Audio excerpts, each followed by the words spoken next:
Boom, boom, boom, boom, boom, boom, boom, boom, boom, boom, boom, boom, boom, boom, boom. Still waiting. No, you're live. Here it goes. Finally. Oh, I got to turn me off here. Don't watch the delay. Hi guys, I'm not baseball demos, but he is IDJESTER, and it's time once again for his show. Yeah, folks, we decided to finally go live. We ran into some technical difficulties, so filling in for a little while is going to be our good friend Ron Juckett from Retro Sports Network. Yes. So thank you for filling in for a few minutes. We're having some technical difficulties with baseball demos. We're hoping to get him on here. He's going to try and uninstall, and reinstall his Google Hangouts. He has the link, so hopefully he'll just connect here as soon as he gets that reinstalled, and we'll see him pop in. And at that point, we will then take care of our interview with baseball demos. But in the meantime, thought we'd just get things rolling here and welcome everyone to the show today. We got Al Red Sox fan. We've got Ken Castro. We got Bleacher Bums Gaming. Speaking of Bleacher Bums Gaming, I don't know if you know this or not. Thursday, 8 o'clock. Looking forward to it. Bleacher Bums Gaming here live. Maybe we might have Al or Ron substituting then too if we have more technical difficulties. It seems like whoever we have scheduled, it doesn't matter. It's either Ron or Al that comes out here because no one can connect besides those two. D. Scott Howard, thanks for showing up. Who else did I miss out there? Sorry about that. And of course, my good friend Retro Sports Network. So let's talk to Mr. Retro Sports Network. What's going on in your channel there, Ron? Well, I played a Cardinal game today. Whoa, did they win? Oh my goodness. It was one of the wildest games I ever had. They played the 82 Cubs, part of that replay, and yeah, they won 17-10. 17? That's like a football score. That's more than they scored in the Super Bowl. Oh yeah, it was just one of those. I mean, we were almost an hour into it in the sixth inning, and it was just crazy. It was just absolutely crazy. No one could pitch. Andy Rincon started for your Cardinals today, and you beat the snot out of Doug Bird. All right.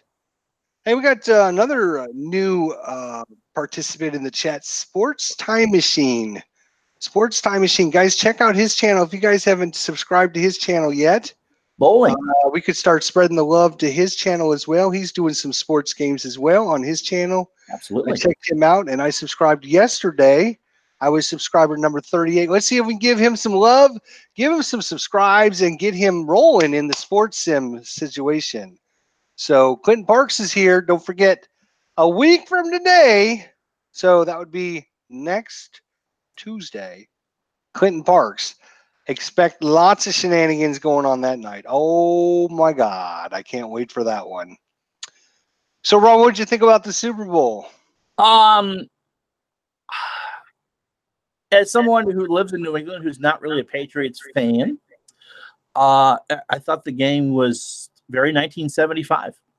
Lots of good defenses and not very exciting to watch, to be honest. Look, they've won 6 in 18 years. I mean, and the experience, as I told Alan Chris the other night, experience played such a huge role in it. The Rams were not, and the Patriots have all been there before, and makes a big difference. Yep. And that kind of almost goes the exact opposite of what I talk about when I talk about the fact that when the curse was broken by the Sox winning their first World Series. Right. It's kind of the exact opposite what happened with New England. Nobody cares when New England's in the Super Bowl unless you're, of course, a big New England fan. Now, all of a sudden, if it's like New England and some no-name team from the NFC, nobody watches it. Nobody cares anymore. At least watch Super Bowl in almost a decade, I think. Yeah, I have a feeling. I think, I hate to say it because I know there's probably a lot of New England fans out there, but I think the best thing for the league is if Brady would just retire right now. Go out on top with his Super Bowl rings. He's got the most Super Bowl rings now. He's got 6. I think that actually ties him with Charles Haley now with 6 Okay. Super Bowl With rings. 6? With 6. But the most starting quarterback rings, obviously. I think I read today the Patriots have played in every AFC Championship game in the decade. I think it's bad for football. I really do. Well, but someone has to go out there and beat them. I mean, Baltimore did a couple of years ago, and Peyton Manning finally won with Peyton Manning when he couldn't throw anymore. Finally went out and did it. I mean, there just are not a lot of good teams, in my opinion, in the AFC. I mean, no one in the division's going to stop them. Do you think that, New York, Miami, and Buffalo might combine to win 12 games over a given year? You get home field and you act like you've been there before. It's a lot like the Masters. Once you know Augusta National, once you know how to navigate that playoff puzzle, as long as they keep getting the first round bye, they're going to be the favorite. Yeah. See, I had that feeling when they were playing KC, and there was all the talk about, the KC's the up-and-coming team. This is the year they're going to knock them off. And I was like, you got a rookie quarterback who's never done this before against Tom Brady, who's been in this situation. I'm betting Tom Brady. I don't think KC's going to do it. Right, and even in Brady's first year when they beat the Rams in the Super Bowl, remember Brady got hurt against the Steelers in the AFC Championship game. It was Drew Bledsoe that got into the Super Bowl, and then Brady beat the Rams. But yeah, we all thought that the quarterback that would finally catch Brady would be Andrew Luck, and then he got hurt for 2.5 years. Right. And so it really is. It's not a fluke.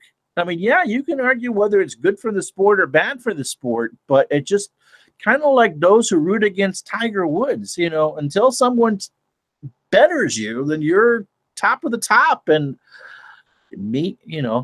doesn't help that the Chiefs have Andy Reid, who coaches himself out of games. But, yeah, if you got that halfway easy battle to get there, then you can rest until you need to turn it on. Right. And see, I'll kind of use my Roger Federer example. He's my favorite tennis player. All-time favorite. Awesome. I love him. I would support him. But the thing about him is, as good as he is, as much as he wins, as much as he dominates, there's also 3 or 4 other players that are always there doing the same thing. So it's not like Roger Federer's winning every tournament every time. You know what I'm saying? He always gets to like maybe the semifinals, or he gets to the finals and he has a shot at it, but he doesn't win every single time. If he won every single time, it would be bad for tennis, just like any sport where people would be like, oh my God, Roger Federer's in the finals again. He's going to win another one. Well, look at the state of women's tennis. Look at the state of women's tennis the last few years. I mean, you knew Serena wasn't going to lose before the semifinal at least. And no one would until that young lady beat her in New York last year. I mean, I get what you're saying. Yeah. Well, so I just think, I think if Tom Brady's 41 now, right? Yes, he is. Okay, so he could probably go, and I would think maybe another 2 years, maybe 3. We started, and I noticed, and Al noticed too, that his arm just can't go deep anymore. I don't think he's in the Peyton Manning territory of we're going to win despite you, which is what happened when the Broncos finally won their Super Bowl. But he's clearly not the same Tom Brady from even 2-3 years ago. It's a question of how, what will his ego allow him to do, and how fast will he fall off that cliff? Now, the big difference is Belichick, who you may not like the way he coaches, but he won 2 with the Giants as defensive coordinator. That's his 8th trophy. He knows what he's doing, and he'll game plan accordingly. I mean, you got to have the tools, but you just like with Walsh and Knoll and Landry when they had talent around them, they're tough to beat. I totally agree. I just LA is young. I think LA's got the thing with LA. Here's the difference I see from now. granted, I was on my deathbed Sunday, and I was like, I only watched maybe 10 minutes of the whole game. I turned it on for a few minutes, didn't feel good, turned it off. Maybe turned it on, turned it off like 5 times, and watched 10 plays here and there. So I didn't see the whole thing. But for me, every time I watched, the Rams are playing scared. Yeah, that's about scared. right. They didn't blitz Brady. I still say to this day, the few times that I saw them actually get pressure on Brady, he was inaccurate. He was, he was rushing his throws. He was not doing what he normal Tom Brady stuff. And I think if the Rams weren't playing scared and they were going after it, and I think that's why Philadelphia won last year, was because they said, WTF, let's go and do whatever we want and see if we can pull this out of our yin yang, because we ain't never been here. We don't know what to do. Let's not go in like a bunch of scared little girls. You never know when you're going to get the chance to get back. And the Rams are a good young fundamental team. Hopefully they'll at least get the chance to get back. But as you said, you just never know. And the offense just never adjusted until the fourth quarter. They finally had that one series. Yes, sir. All right. Just for you guys here in the chat, we're supposed to be doing live stream with baseball demos. He just typed in the chat that his Google chat is not working for some reason. It won't even let him uninstall the app. So if somebody can help David out in the chat, let him know what to do. I think maybe because he can't uninstall the app, there might be some kind of issue with the app that's causing him to not be able to connect. So somebody can help him out in the chat and let him give him some directions to see if we can get his phone up and running so he can connect to us. That'd be awesome. I know we did a test session last weekend. I'm sorry, not a couple, the previous weekend. And I sent him the link. He connected and everything worked. We talked for 15, 20 minutes and everything worked beautifully. And now tonight, of course, it doesn't work because we have to have technical difficulties. So if somebody can help him out and see if we can get him working. I know it worked before because we connected. And so I sent to Ron a link to see if Ron could connect, making sure it's not my fault. Here I am. And Ron connected not only with his computer, but he also connected with his phone as well. So I actually saw Siamese Rons out there. Don't scare my wife like that.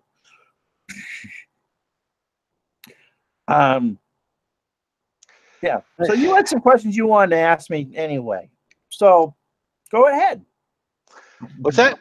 You had some questions you wanted to ask me anyway from our first conversation. So okay. Hang on a second. We got some schmo in the chat. It looks like somebody helping me out there. Al, Red Sox fan. Thank you very much. Good, Al. Such a good guy. And looks like Beatles Eternally. Thanks for clearing that mess up. Appreciate it, guys. So, Ron, it's obvious that you have a disability. Yes. And I know we didn't talk about it last time. We got to talk about a lot of things. So, right. I like to be sensitive and not bring it up, but we had talked after the live stream that you didn't have a problem talking about it or whatever. Not at all. So, do you want to let people know what exactly? Sure. My disability is arthrogryposis multiplex congenita. You cannot play it in words with friends. I've tried. Essentially, all but my jaw and spine, the rest of my joints are frozen. I have very limited range of motion. So I can sit. My hips aren't even in socket. They never were. So I can sit or lay down, but I cannot stand. And so we've set up my bedroom here where it's just easier for me to lay down and I can do whatever it is I need to do. And that's how we do things. But it's a birth defect. I was born with it, had 7 surgeries. They had no idea what it was. When I was born in November of 71, there were only 300 known cases in the entire world of my disability. Wow. Okay. So only 7? 300. Oh, sorry, 300. Sorry. 300. Okay. And so obviously there's not much research done at that time. They had Oh no, not much no. experience with it. Is it becoming more common? Is it still as rare? I'm Well, assuming that. we don't have any telethons about it. I think it's a little more known now. It's a genetic thing. So kids are surviving childbirth. That wouldn't have necessarily been the case 45 years ago, 45, 50 years ago. I wouldn't say it's more prevalent. I've only met one other person with it.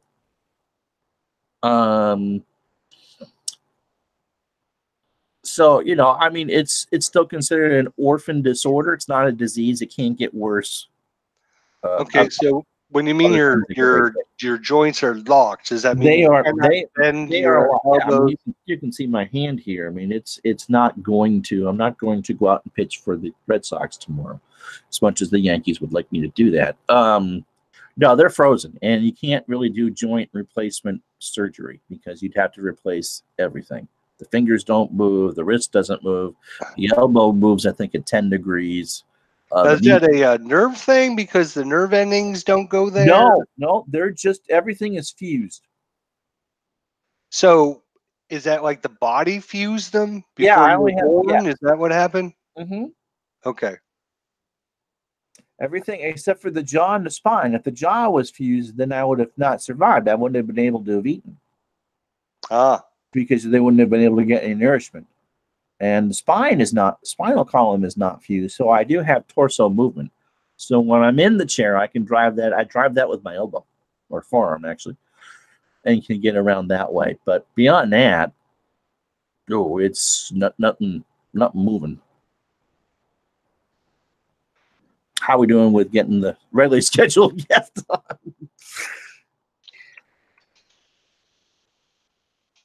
But, you know, I have full sensation. I'm not in any pain. You know, I did put on a lot of weight. I've lost a lot of weight because I became diabetic. And, you know, there are other things that you have to adjust to, and one of them is age. But beyond that, the initial disability is not something that, you know, it did what it did. Right. Now, and so obviously you've had this your whole life. How do you think, obviously that's a major difference? I would think so. Oh, absolutely. I mean, you don't know any other way. So you don't miss it. I mean, once in a while you'd miss not getting picked for a team or whatever. And so whenever you get that urge to play sport or be interested in sport, you know, I knew right from the start it was going to be watch. Right. And learn that way. I mean, you never were going to be able to throw anything as much as, you know, you thought you could. And so I just started soaking all that stuff in from the time I was 2-3 years old.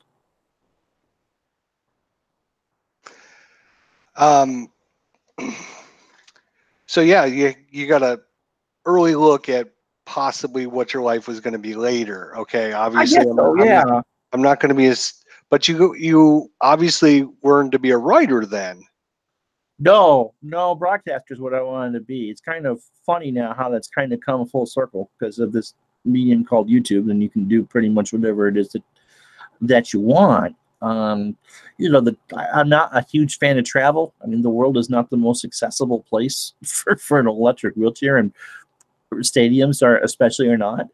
And so, about 10 years ago, no, you know, about 15 years ago, we'd started a blog by the name of Smart Guy Sports with some friends of mine over at a football board because we were tired of ESPN spinning everything for ESPN and not necessarily the event. Because I'm sorry, a Monday night game between Dallas and the Cardinals is not as exciting as what they make it out to be, and it's just a simple football game. It's not a Super Bowl or even a wild card game. And so that got me started, and I got doing some other things. And about has it been 7 years? It has been. I just was on Twitter and said, who's looking for writers? I've done some fiction. I'm kind of interested in doing this. Who wants to take me on? And I got hooked up with place out in Kansas City and learned how to write, and eventually got in with Bleacher Report, which taught you how to research. I mean, they were very specific. We know that we're getting analytical hits for, people want to read about the 10 greatest designated hitters of all time. So go research that and do that and all that. And they were doing it on a specific team by team basis. And so I wrote about baseball and golf. I got paid to cover a World Series. I got paid to cover a Masters. And I think I confused people the last time that I was on your show.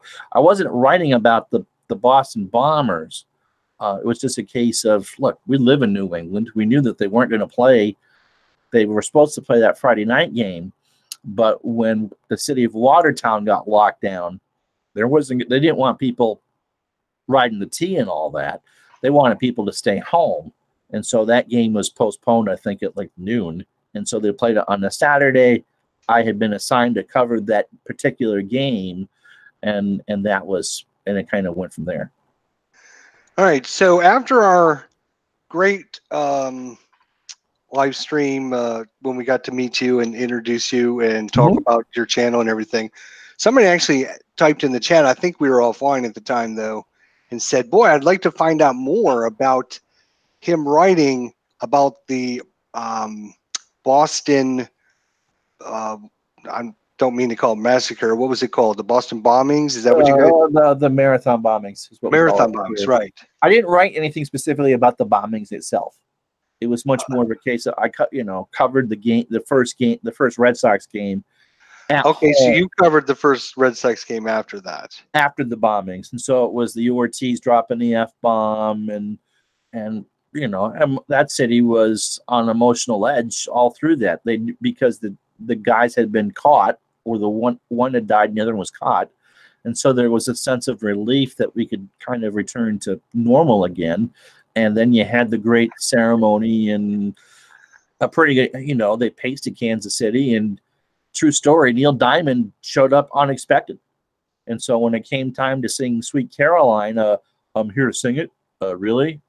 Yeah, I'll just go out and sing it. Okay. And they let him. I mean, one of the great backstories of all time. And, that turned out into a World Series year for the Red Sox. But yeah, no, there wasn't any, I didn't have any connection with the wonderful journalism that went on here in New England for those days. I just covered the baseball game on that Saturday. On the Saturday. Yeah. All right. It looks like I did end up putting the link into our live stream or Google Hangouts in the chat so Baseball Demos could try it out. Al clicked it and it worked fine. But Baseball Demos, it didn't work. Al is doing a great job. Appreciate Al, Red Sox fan. Give him some things to try, and looks like he's trying to help him out here. So it looks like we got to get that uninstalled or reinstalled, David, if you can hear me, because it looks like it's obviously something on your phone that's just not working right now, because the link worked for Al and the link doesn't work for you, and it sends you to some Google Hangout that it shouldn't be sending you to. That just doesn't make any sense. So it's hard for me to help you out over here. If we can get that Google Hangouts uninstalled, if somebody can help them with that, tell them the best way to uninstall the Google Hangouts and get it reinstalled, maybe we can try that.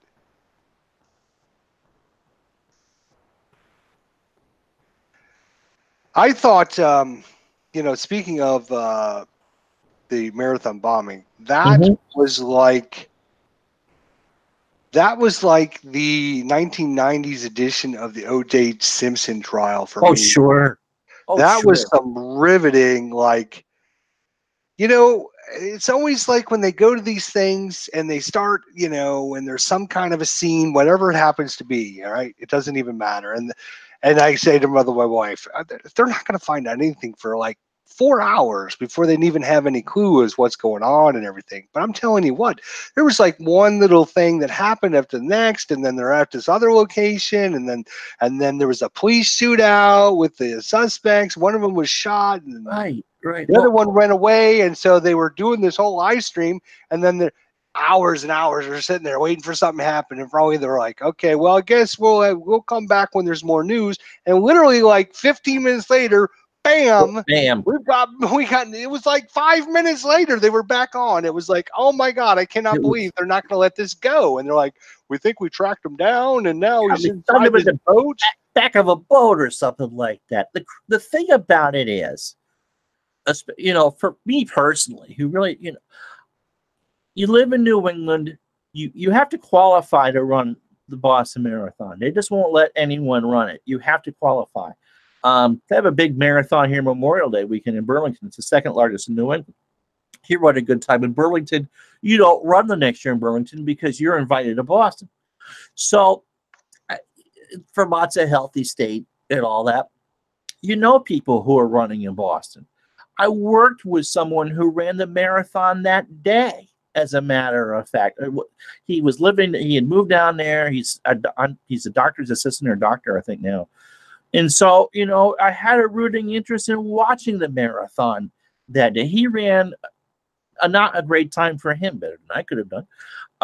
But, so there's always that connection there. And then I didn't realize it until that week how much Burlington looks like Boston. It's a mix of these old colonial buildings and this new construction. And I mean, it, really kind of hit home because the daylight's the same time and the weather's pretty much the same.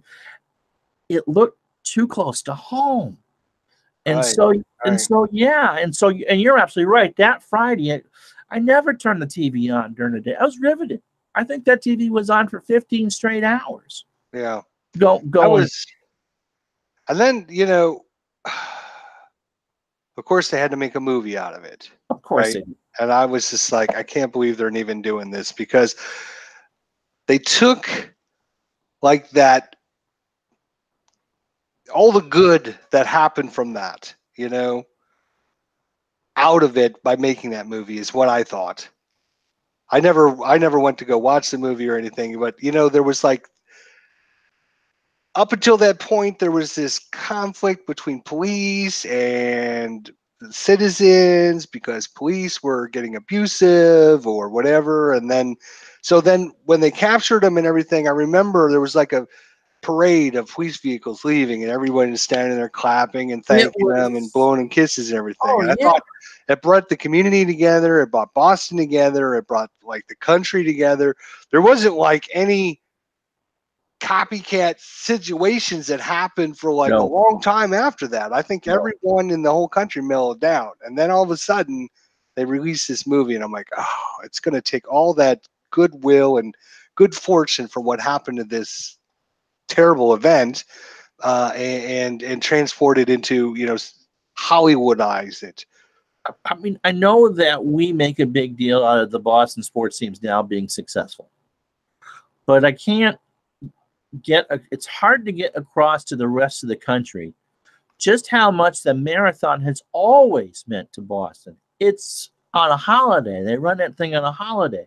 The Red Sox play around it. They play at 11 o'clock in the morning. It used to be that you could be in the middle of the game, turn around before they put the monster seats up and watch the leaders run by Fenway. I mean, at one point, every TV station in Boston televised the marathon live. Right.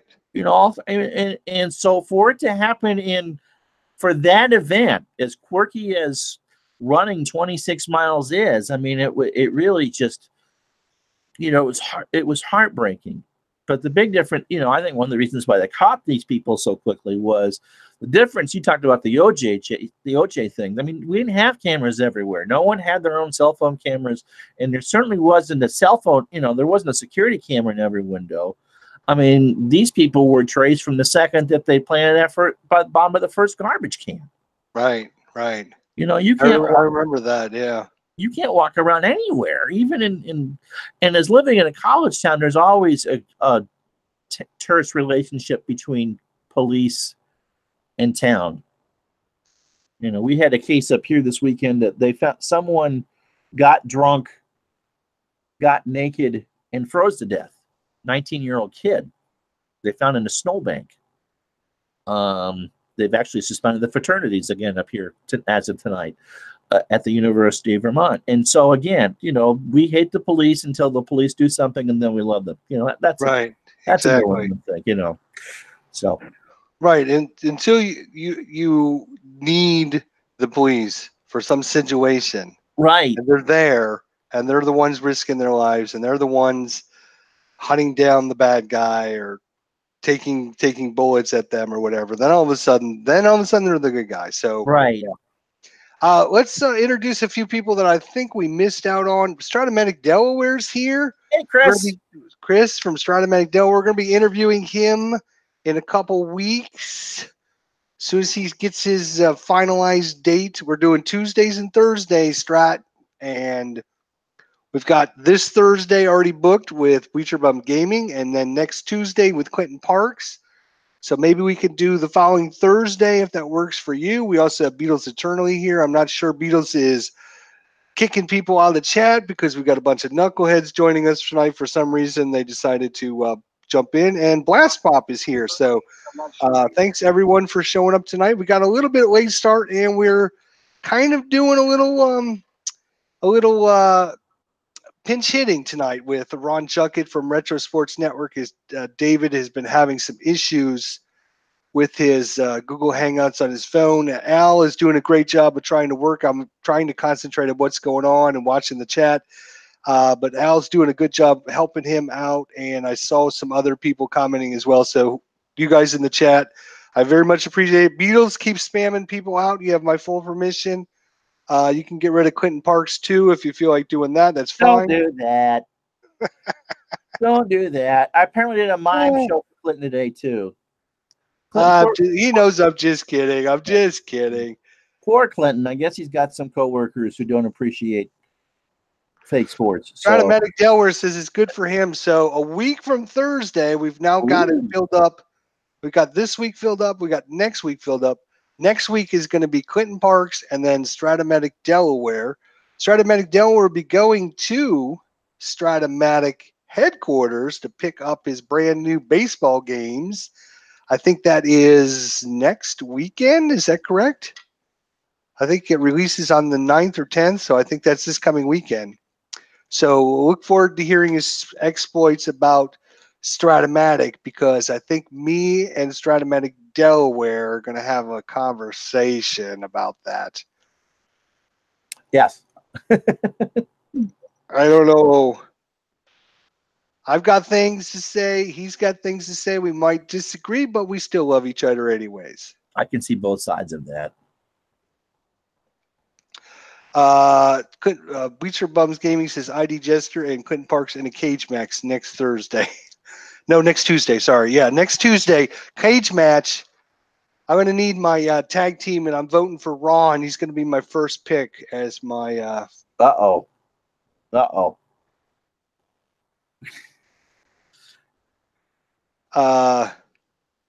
So let's see. Yeah, so I think.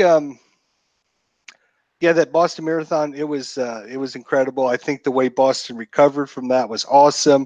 I remember I lived in Ohio at the time, and there was flags flying around in Ohio that was like Boston Strong was like the flag thing, and that came like the meme, right? Everyone in the country was Boston like, Strong. "We're Boston Strong," even if you're not in Boston or whatever. Right. So, and that, I think that put a lot of goodwill in the community and throughout the country. It gave people desire and hope again, and said, okay, look, we can track these idiots down, and we can get rid of them, and we can capture them, and we can do it in a professional manner, and we're here to help you and assist you. And like I said, that the moment that I'll never take away is when it was over and the police were leaving, and the throngs of people, along the street, just clapping and parading and waving flags and everything. We poop on city governments a lot because a lot of times they deserve it. But Tom Menino was either stepping down as mayor or had just stepped down as mayor. Cancer would kill him within a few years. And he was, whether you agreed with him politically or not, and I don't want this to turn into a political discussion, I don't think any one person loved the city that they ran more than Tom Menino did with Boston.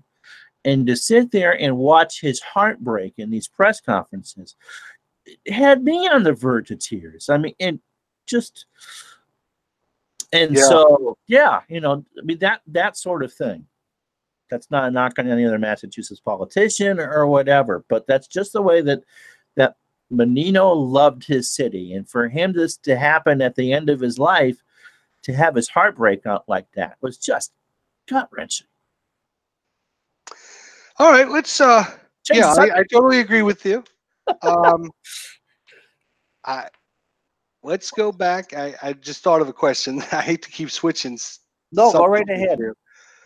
Al and I are we were talking about the football and the fact that New England was in it again. That's not good for football. It was like, I think you said, one of the least watched Super Bowls in forever. Right, about 10 years. So if we're going to go into our crystal ball, we're going to warm up the crystal ball, right? Mm-hmm. Who would be in the World Series next year that's going to make it like the best thing for baseball? Oh God. Well, I would think that the Angels, because you would finally showcase Mike Trout, would be maybe not in viewership numbers, but if you want, what's best for the game, I would think of the Angels against a hungry team like well, St. Louis hasn't won in a few years, so that would be good. I would say Milwaukee, but that would be rating suicide to have the Angels and the Brewers in the World Series. Yeah, but I'm not looking at ratings. I'm thinking, what's going to draw in the most? Maybe people that are on the fence, or maybe people that don't care about baseball, but all of a sudden they hear about, wow, we got this matchup between this team and this team. If you were maybe Angels Dodgers, I will go with your Angels, but I will say for National League, I'm thinking the Nationals in the National League. They've been so close. Especially, they've been so close. If they lose Bryce Harper, let's assume Harper doesn't go back there, and then they go to the World Series. Uh-oh. On! Clinton! I'm on! You're on! Hi, Jester! Oh, good Lord. Hi, Jester! Hello! Do you want me to substitute? No. Sure, you can join. I don't need you to substitute. But you got on. Can you hear me? I can hear you quite well, Ron. This is like me calling the games for Clinton. At lunchtime, I'll just do it that way. I play Marceau twice a week for this man.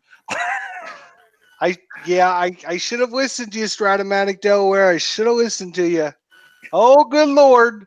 We got the shenanigans flowing now. Clinton Parks is in the house. Say hi to everyone, Clinton. Say hi, Clinton.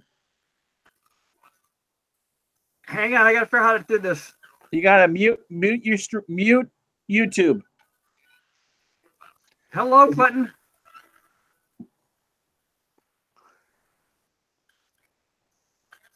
I muted YouTube. How'd that go? Okay, you should be able to hear. Can you hear us? Yes. Okay. We can hear you then. You sure you want me to substitute tonight? I'm up. You could join us. You're more than welcome to join us. This is the first time I've done this. Thank you very much. So awesome. Next Tuesday. Yeah, I've got the will be your day. But what do you think? The question was. I want Beatles as my tag team partner if you're going to take Ron. You and Beatles versus me and Ron. That's right.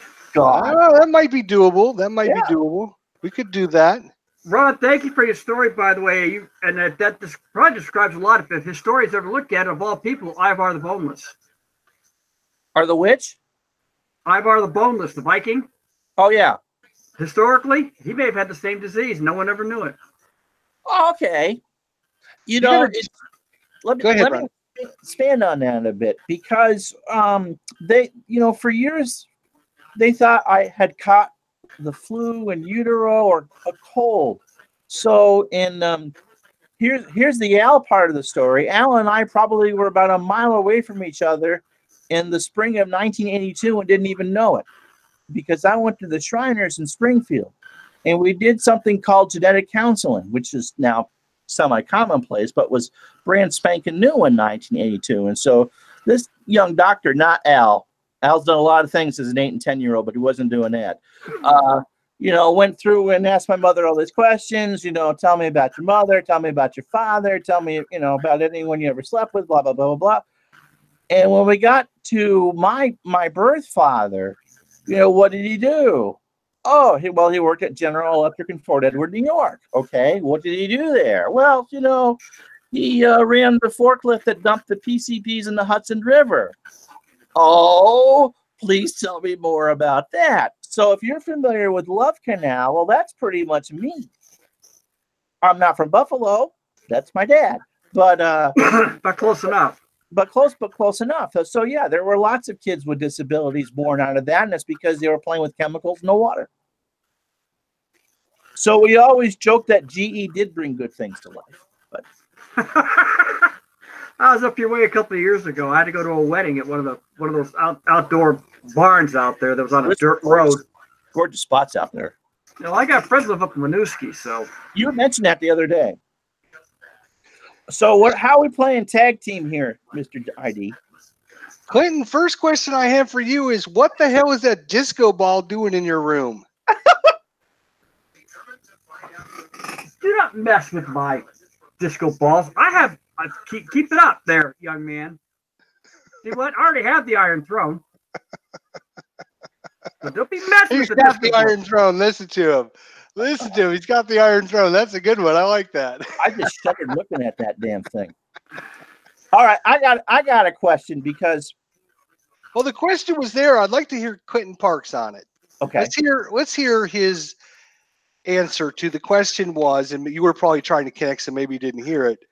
The question was, and I asked Ron this: if we were to look at our crystal ball for next year, 2019 World Series, what would be the best World Series for baseball? Not for you as whatever team you root for. I won't even say it on air. But what would be best for baseball and why? And then I'll tell you why you're wrong. But go ahead. I would like to see the Cardinals in. I think the Cardinals fans are some of the best fans in the U.S. Always have been. I did 6 years at Scott Air Force Base right outside of St. Louis. I saw every National League team play. I was there when Joe Torre was the manager. It was before Mark McGwire showed up. But they had a fellow named Witten who played center field who hit 4 home runs for the Cardinals at one time during those time I was there. I got to see the Cubs. I got to see Colorado when they first came out. And the fans were some of the most knowledgeable fans. They didn't care if the team won or not. If they saw a fantastic play from the other team, they cheered them on. This is the kind of fans you need in baseball, and they're the perfect fans for the game. But I like to see the Cardinals play in the National League, and I would like to see somebody different in the American League. I really would. I mean, the Red Sox, I love the Red Sox. You guys know that. I've been dealing with the Red Sox since Ted Williams played the game. But I want to see somebody else, not just the Red Sox, the Yankees. Right now, Houston would be cool. What do you think of Ron had suggested Anaheim? What do you think of that? Anaheim wouldn't be so bad. I'd like to see Seattle. I think the Mariners deserve it in there, too. They've got a hell of a pitching staff coming in. Yeah. I think they would be another team that'd be good. It'd be good for the game. They almost that's what I'm looking for is what's good for the game. What's going to drag in the most people that are on the fence about baseball? Let's have somebody different. First off, also, let's see if we get the game. Let the teams work themselves out on how to speed the game back up again where it's under 3 hours, okay? I grew up in a time when baseball, you played 2 hours, you were done. Thank you very much. We didn't have 50 million TV commercials. We didn't have TV timeouts, umpire replays. The game is a game of mistakes. Always has been, always will be. We saw it. We saw it back in 1975 with the catcher's interference play in the World Series with the Red Sox and the Reds. Everybody really screamed they called wrong. We saw it all the time with when the catchers get banged up by runners coming in. We've seen it all over the place, Jester. You've seen it. I've seen it. Look at the best series. One of the best series I saw in quite a long time was the I-70 series. I thought that was fantastic. Yeah, yeah. Okay, and yeah, I tease you a lot about about the Cardinals and the Royals, but in all honesty, I like baseball for the game. If you ever see when I do all the broadcasts, I don't necessarily do Red Sox. Right.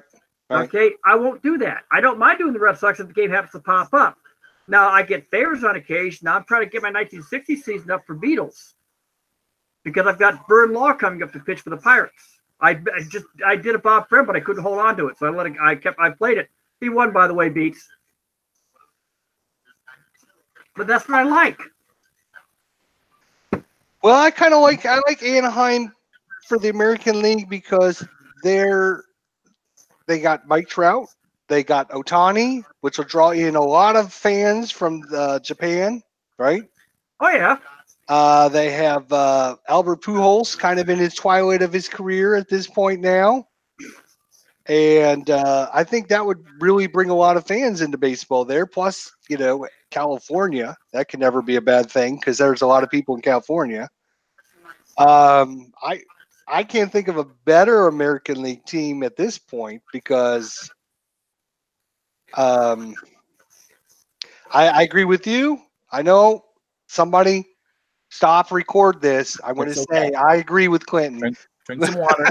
Drink some water. Seriously, me and Clinton like to tease one another. We like to get on each other's nerves, but I think we respect one another's views and opinions because we are like brothers from another mother. I think what he says and what I say are very similar when you look at the end result.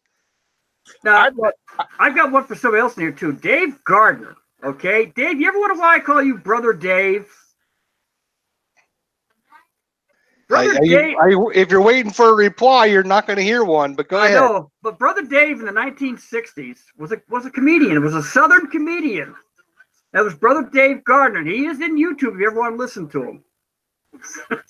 and that's what I do. And that's how I call you Brother Dave. Brother Dave. So maybe Dave should be your tag team partner then. Oh no, Beatles. I need my fellow historian.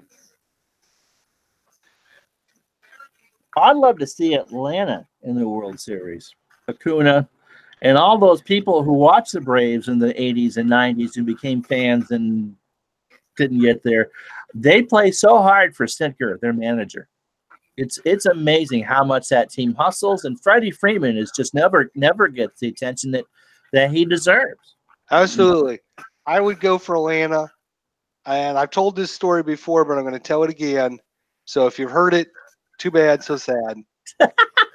Last year when the hurricane came, we evacuated Florida. We went up to my buddy's house in Atlanta. We went to the game, the Atlanta Braves game, and they announced during the game, any fans from Florida, bring your driver's license. Tomorrow, free tickets. Just show up at the door. So we did that. We went to the game the next day. They gave us like third row, right by first base. I mean, these weren't upper deck and no man's lands. These were like prime seats.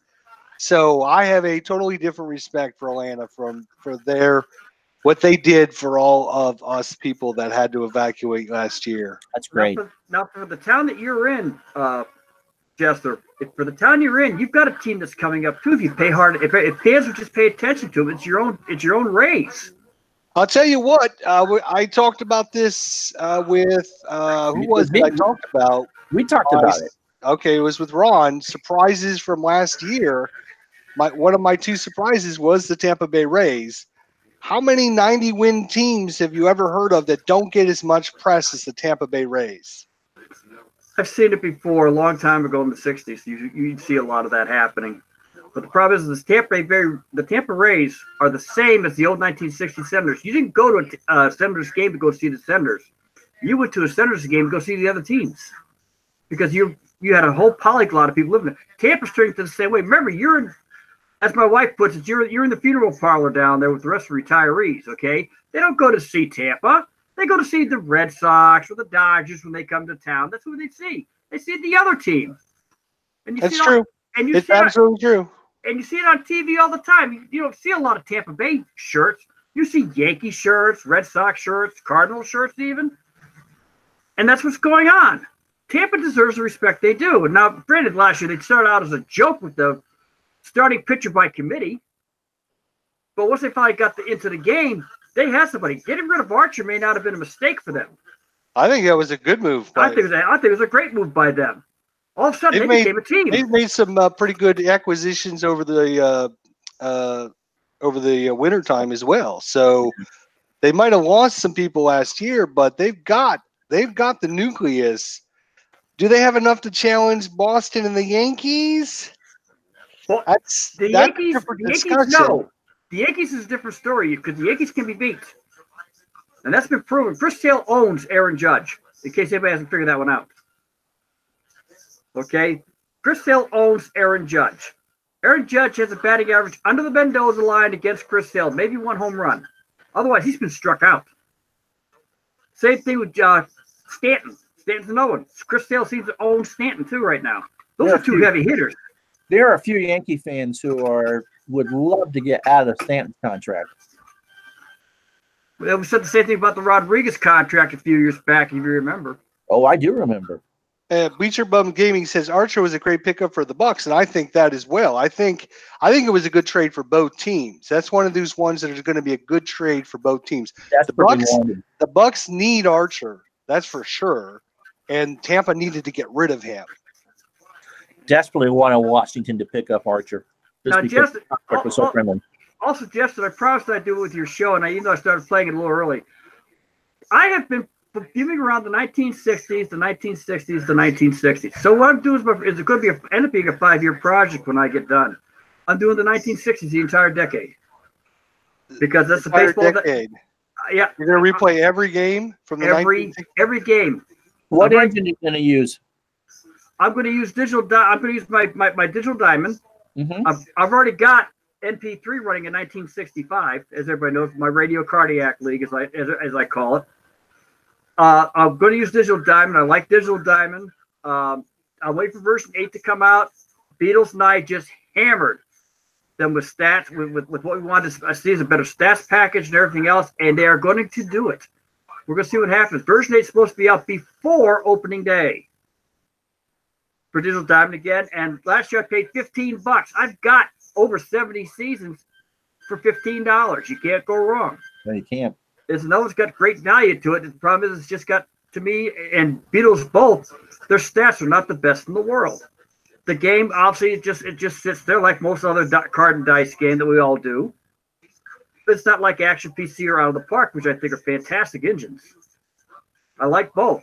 What do you think of the core digital diamond behind the scenes engine? Does it seem legit? It does, but it needs work. Okay. And what do you mean it needs work? Okay, let's use for example, and you can see it when I play some of my players. I have some guys that go there and you see the numbers on the bottoms, the strikeouts, and then you see the number of outs. I could put out 20 putouts out there, go to the same player, same line, same play-by-play. As I told you, you've got 999 chances each batter. Take full advantage. Throw some exotics out there. Throw one like it happened last night. I was playing the Red Sox and Tigers in 1965. I had a pitcher, second base double play last night in National Pastime 3.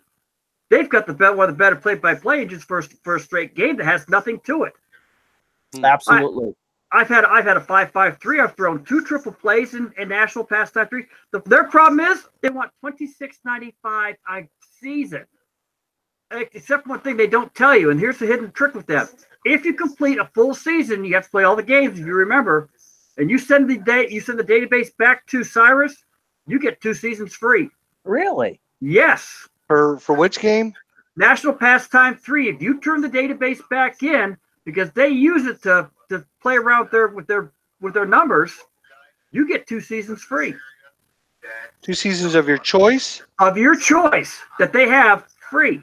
But you got to play out every game, man. You got to play out every game. But if you think about it, if you play using their dice board, okay, you can play a game in 15 minutes. Easily. I use rock and roll dice. Thank you, by the way, Jesse, for hooking me onto that little program. It doesn't work for digital dime unless I put on a second computer. But I use rock and roll dice for the game. It takes maybe about half an hour a game. Yeah. That's not that bad. I could play, I could play if I sit down, I could play 4 or 5 games a night. That's not a biggie. I can play more on the weekends when I do. Now this weekend I can't. I'm going to be in Boston.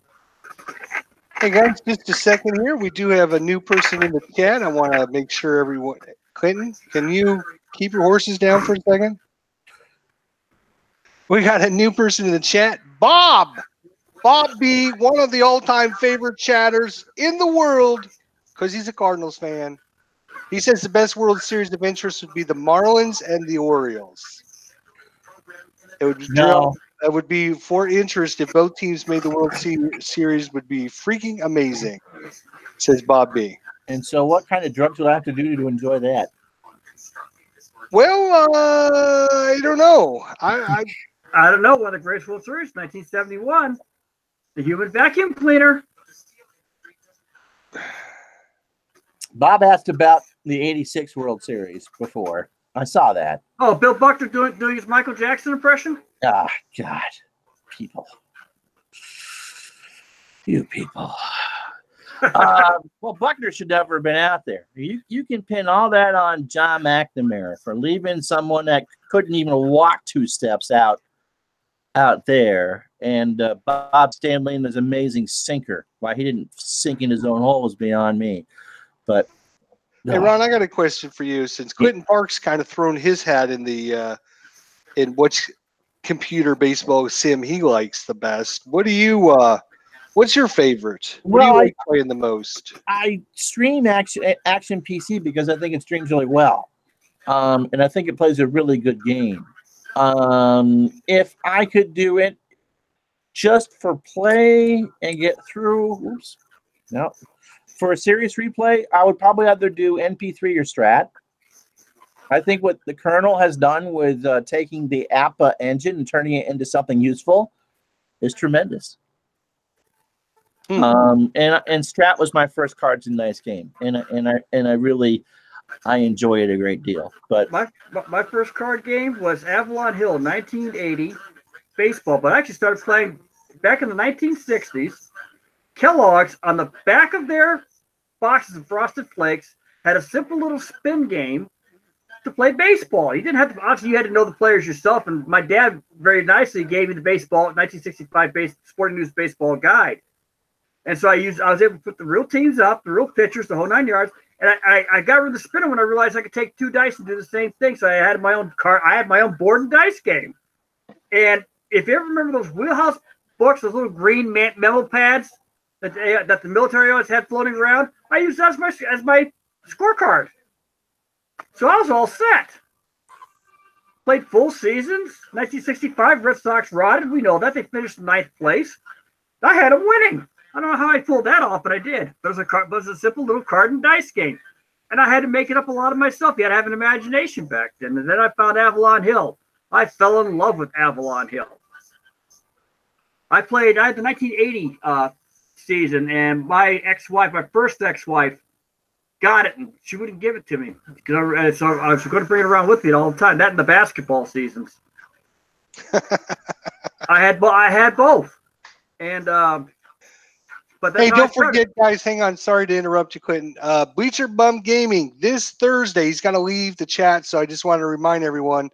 This Thursday, 8 o'clock, Bleacher Bums Gaming will be on live with us, hopefully, unless, of course, he has technical difficulties. Bleacher Bum Gaming, we'll see you Thursday night, 8 o'clock. Just go ahead. Sorry, Clinton. That's all right. Anthony, you take care of yourself, sir. Be a pleasure watching your stuff. But, yeah, so I'm here to be attacked. Unless baseball devils can come up, but I don't mind being attacked tonight. I don't mind at all. This is the roast. Come and get me. No. We're gonna wait. We're gonna do one-on-one. I don't want to drag Ron into this. Ron's already dragged into this. Okay, and if Beatles gets up on the camera, he's gonna get dragged into it too. Beatles is, from what I hear through the grapevine, Beatles is too chicken to come on. Ooh. That's what I heard through the grapevine. Well, actually, he won't tell you this, but he's closet orange. He what? He's closet orange. He's closet orange. He favors Belfast more than he does Dublin. Ah.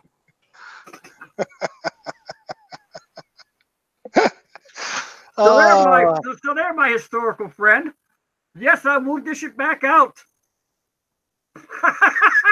D. Scott, you and I are the same age, and we're from the same region. I got a question for you. Go ahead. Before next Tuesday, can you get out of dial-up and move into the 2000s? Is that a possibility? I'm in broadband, old man. Can we start a fund for the Clinton Parks internet connection? Yeah, I know. I see it. I see it in YouTube. It rots, but I can. But when I'm over here in Google Hangouts, you're perfect.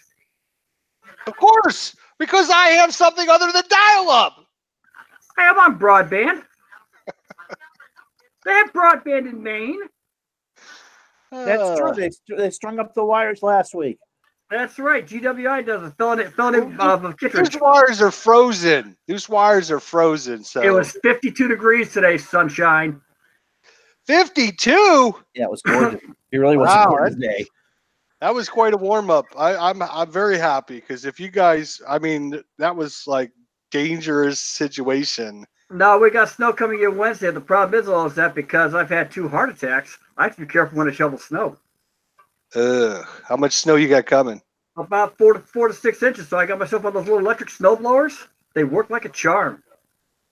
I don't want to hear that because if you're getting 4 to 6, we're getting snow too. No, I think it's the coastal storm. Oh, is it?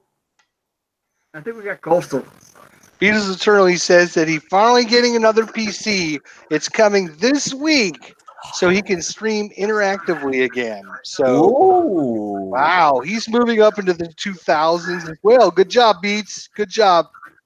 I have a laptop next to me if I decide to put that up too, so I'm not worried. Well, I am sorry, guys, if you showed up to watch Dave, a respected baseball YouTuber, and then you got stuck with us 3. I'm sorry. I do apologize for that. Oh, God. Wait till Friday night with Al and the boys. Oh, yeah. I'm going to talk to Al about putting you on his show. Yeah, you got to join us.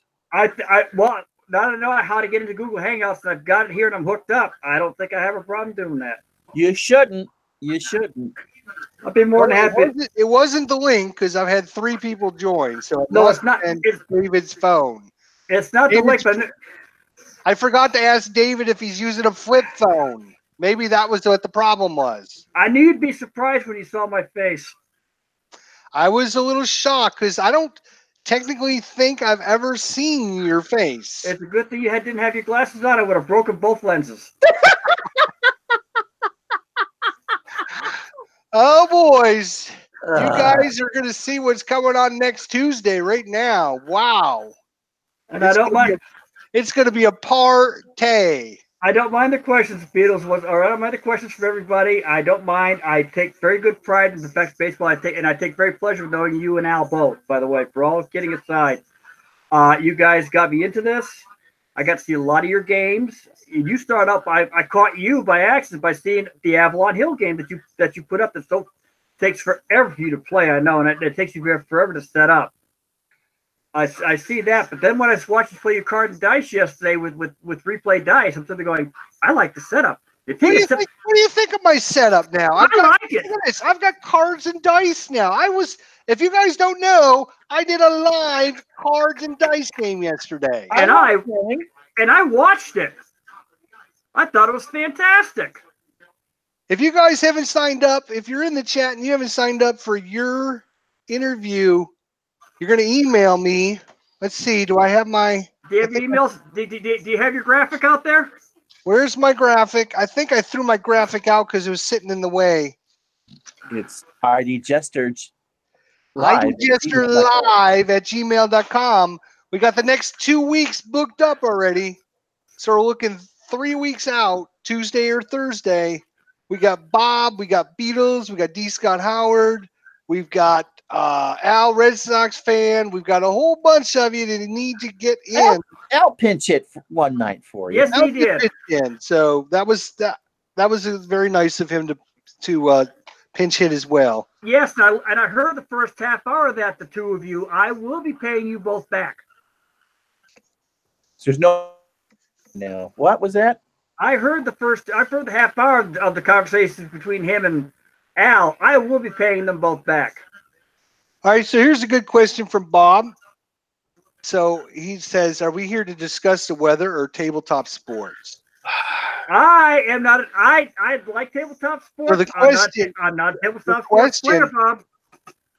The question is, what tabletop baseball game do you least like and why? And he takes his headphone off, so I'm sorry to repeat that. You missed the question. I had to blow my nose. I'm sorry. Okay. What tabletop baseball game do you least like and why? Stratomatic. I hate the customer service. No. Okay. All right. I guess that's good enough. Ron, what do you say? Wow. I mean, I hate Strat customer service too, but I love the game itself. I'm trying to think of what I've actually played that was just pure cards and dice. Good Lord! Look at who finally showed up an hour and a half late to his own wedding. Is that Demos? Hey, get me on an answer that question. I didn't use my old phone. I've been trying everything I can think of. Let me come off. Thank you. It was a pleasure. I'm going to come out. Thanks, guys. All right, Clinton. Nice talking with you, buddy. Yeah, same here. I'll let you have your guest. Thanks a lot. I got a favor of the Google Hangout, so I remember to do that. Thanks, guys. Thanks, Clinton and Ron, for subbing there. I do appreciate you guys. My pleasure. I apologize for all this, guys. No problem. I mean, I'm glad we finally got you to join up, so you were able to finally get here. So that's good news. Yeah. Can you see me okay? Because I'm in a little box on me. You look pretty good, though. I always look good. I mean, that's just the way it is, Dave. I mean, you got to accept that. I don't know if you can turn your phone. Well, I had it turned sideways, and then I turned it this way, and now you're still not doing anything. For us, it's actually rotating. Now, maybe not for you, but for us, it's rotating. That's the best way right there. This way right here? Okay. Yeah. I'll leave it here then. All right. So, Dave, welcome for everyone new or does not know. This is Baseball Demos. You might have seen him on his channel as he sometimes actually shows his face on his channel, unlike Clinton Parks. Very rarely. Very rarely. Tabby gets more than I do. So we're going to have kind of a shorter interview then if you got a little bit of time. I've got as much time as you need. All right. So first thing I would like to say, and this is all due respect to David, is I actually found your channel about 2.5 to 2.5 years ago. And I was looking for Diamond Mine Baseball. And I looked on YouTube to see if I could find anyone that had done it so I could find out if it was worth investing in. So it came to your channel because you were like only one of two people in the whole world that ever did anything with Diamond Mine Baseball. And it was actually like your very first video you ever did. First video I ever did. On your channel was Diamond Mine Baseball, where you took your camera and you recorded your computer screen off of it. That was before I knew that was before I remember about doing how to do the screencasting and everything. Right. So this was way back. I still have almost gotten past a flip phone at that point. Well, so that's how I kind of introduced me to your channel. And of course it was bad quality and all that. But I'm like, you know what? This guy is doing what I want to do. I'm going to watch this guy. So I subbed right away and I watched all your stuff. And to tell you the truth, the reason I do my broadcast now is because I kind of was modeling myself after you, if you believe that or not. Well, I mean, that's the way everybody starts. I mean, I started by watching other people as well and got influenced by it. I And thought, actually, the weird thing is when I started this whole thing, my intention really to take a couple of games and demonstrate how they worked, which hence the name Baseball Demos.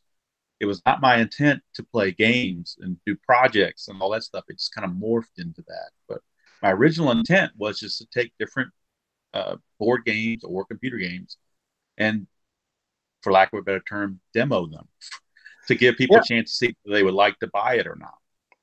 yeah, exactly. I mean, that's it. Like your first 20 to 30 videos is like tutorials and Right. demos and your Right. opinions of these different things. Like Right. And there you was were one video that was like 3 hours long where I compared 5 games in one video.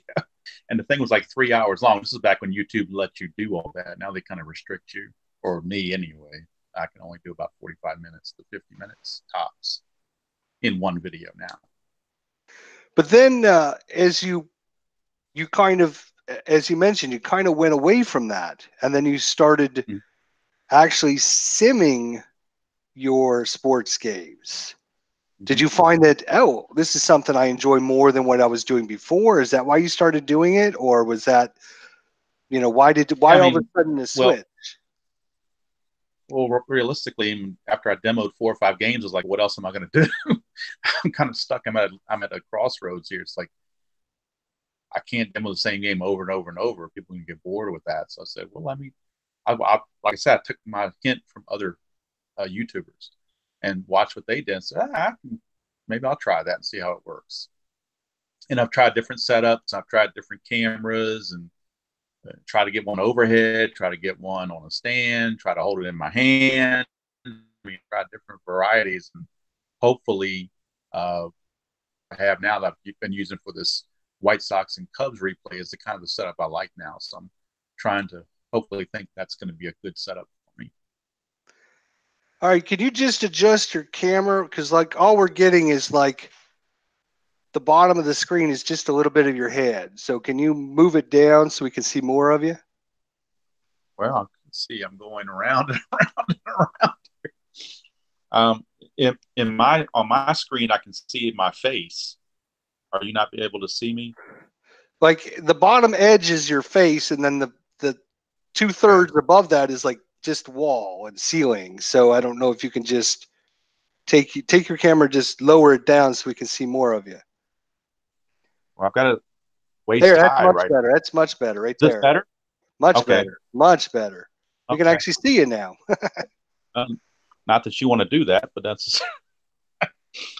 But one of the things I try to do on my videos too is I want to be able to show the dice and the cards. I want people to be able to see both of those. So I think it's very important for people to see those so they can see the game engine working for those that haven't played the particular game, whether it be strat, payoff pitch, or whatever. So one thing I try to do in my setup is try to make sure people can see the cards and the dice. And if they see my score sheet, and that's fine too. But everybody has their own way of keeping score. So, but yeah, I do notice that you're very you like line everything up just right, so everything kind of squeezes in. Which is another thing I really liked about your channel back in the day. And another thing I would probably say is I don't know if it's right where I'm probably more cerebral than somebody say like Al or Ron, who's more enthusiastic. I'm more laid back. You're stealing all my questions away from me. You got to stop doing that as the interviewer, okay? You got to stop doing that right now, okay? All right. The interviewer asks the questions. You answer just that question so you don't interrupt the interviewer's next question. My next question was... Boy, I come an hour and a half late and then get uppity, huh? Hang on just a second. I got to shut my door here so I'm not all right, sorry. Yeah, so I was going to ask you about that actually. Is like one of my third or fourth questions was going to be that your tone, no matter what game you're playing, no matter what team you're playing, is always consistent. It's always Even when there's like a 2-run homer to win it, it's like, oh, and there's a 2-run homer to win the game. And it's just very, very monotoned. Yeah. How are you able to do that? Take the emotion out. I mean, it's great that you do that. I'm nothing wrong with it. I'm not saying there's anything wrong. Don't get me wrong. I'm not saying that. I'm just saying the style I developed, and it's just myself. Is that just your personality? That is personality. I'm a type D for me. personality. I think of you, and I don't know you. You don't know me. We've talked once on the phone for 5 minutes or 10 minutes or whatever it was, and we've chatted back and forth a couple times. So you don't know me. I don't know you. But if I was going to say to someone and describe Dave, I'm saying first thing out of my mouth is he's a laid back guy. He doesn't get angry. He doesn't get upset. He doesn't get mad about anything. Whatever happens, he just rolls with the punches. Roll with the punches, right? Water flow off the back, like, water flow off the duck's back, or whatever they call it. So, well, I mean, that takes some. Maybe it's because I'm from Virginia. I don't know. Maybe that's something to do with it. So somebody was to say, what's David's favorite baseball team? I have no idea because he's never shown any. Well, it's switched over. It's changed over the years. Oh, has when it? I was real little in the early 70s, I was an Oakland A's fan. That was back when they had, Catfish Hunter and Vita Blue and all those guys. Then in the late 70s to early 80s, I became a San Diego Padre fan because I was a big Tony Gwynn fan. Mm-hmm. But now I'm more of a Nationals fan because they're local to us and we get their games on TV. So if I had to be a fan now, I'd say Washington Nationals. The Nationals. But just, because I see their games on TV all the time. It's when you see them over and over, you get used to the players. You start rooting for the home team and everything. Yeah, when I moved down to Tampa, I could care less about Tampa. Now that I see their games and I hear every night them talking about what happened during the games and then interviewing the coaches and the players and all that, and I hear a lot more than you guys obviously hear about them. I kind of like, I could root for them. Sure. Yeah, why not? Especially since they're in that division with these other people. That's right, exactly. So another thing I noticed is today I was doing my prep interview information search so I could find out questions. You actually, back when we talked about this 3 years ago when you first started, you did a lot of videos from 1977. And now, all of a sudden, you're doing some more videos from 1977. So tell us about that. Well, like I said, when we talked last week or whenever it was beforehand, I really was looking forward to the 2018 sets that were coming out, from Stratomatic, Payoff Pitch, and so forth. But as I started playing those, it's like I really don't care for modern baseball as much as I used to because of the way the game is played, all the strikeouts and the people swinging for the fences and all this other stuff. Well, I was flipping through some of my DVDs that I had, and I had the Weekend Baseball from 1977. So I put it on, and it brought back memories. I said, oh, okay, let me go back and look at some of these 77 things. And so I was going to try to do one of those Tenacious Earl kind of 10-team, random thing or whatever with the 77 season. But it just didn't resonate with me. And I realized the only project I've done from start to finish, all 160, a whole thing, was playing one team all the way through, which I did on History Maker Baseball with the Atlanta Braves in 1987. I played the whole thing all the way through, all 160 some games. And that kept me interested because it was one team that I could follow over and over and over. And then I said, well, let me look at the 77 season and see who it is that interests me. And I said, okay, well, the White Sox really interest me. I really liked the way that team was built. They hit home runs. They did all sorts of things. But there was no interleague play. So if I just play the White Sox, I can't play the National League teams. And I really want to play everybody. My fix to that was, okay, well, I'll just play the Cubs and play their games. So now I get to play all of them. And so far, I've done almost a video on every game I've played so far in the season. So that's great. I think you should. I don't see any reason why you shouldn't, other than if you don't have the time. I mean, Right. Well, what I thought about doing eventually is maybe picking one of the teams and doing all the videos for one of the teams, because I might not have time to do them for all of them. Mm-hmm. But for the White Sox, I probably would do a video for every single White Sox game, and maybe selected videos on the Cubs, because I'm more drawn to the White Sox than the Cubs for some reason in that season. The White Sox as opposed to the Cubs. Yeah, I mean, Yeah, I would vote for the White Sox as well. Yeah, so my plan is to do a video, all 162 videos or 162 games or whatever it is of the White Sox, and it may take me a while, but I'll just plow through them. All right, so And then I'm sorry, go ahead. Oh, and then the other thing I wanted to do with this 77 project was not only just play the games, but I wanted to tell a story. And I wanted to take myself back to 1977. Hence why I brought out the baseball cards, why I brought out the old sporting news, why I play some of the older music in the background. Just things that in my mind will take me in my mind's eye back to 1977, back when I was 12 years old. And maybe let people reminisce as well while I'm doing it, not just playing it for the sake of playing it, but playing it with a purpose to put myself back in that time frame.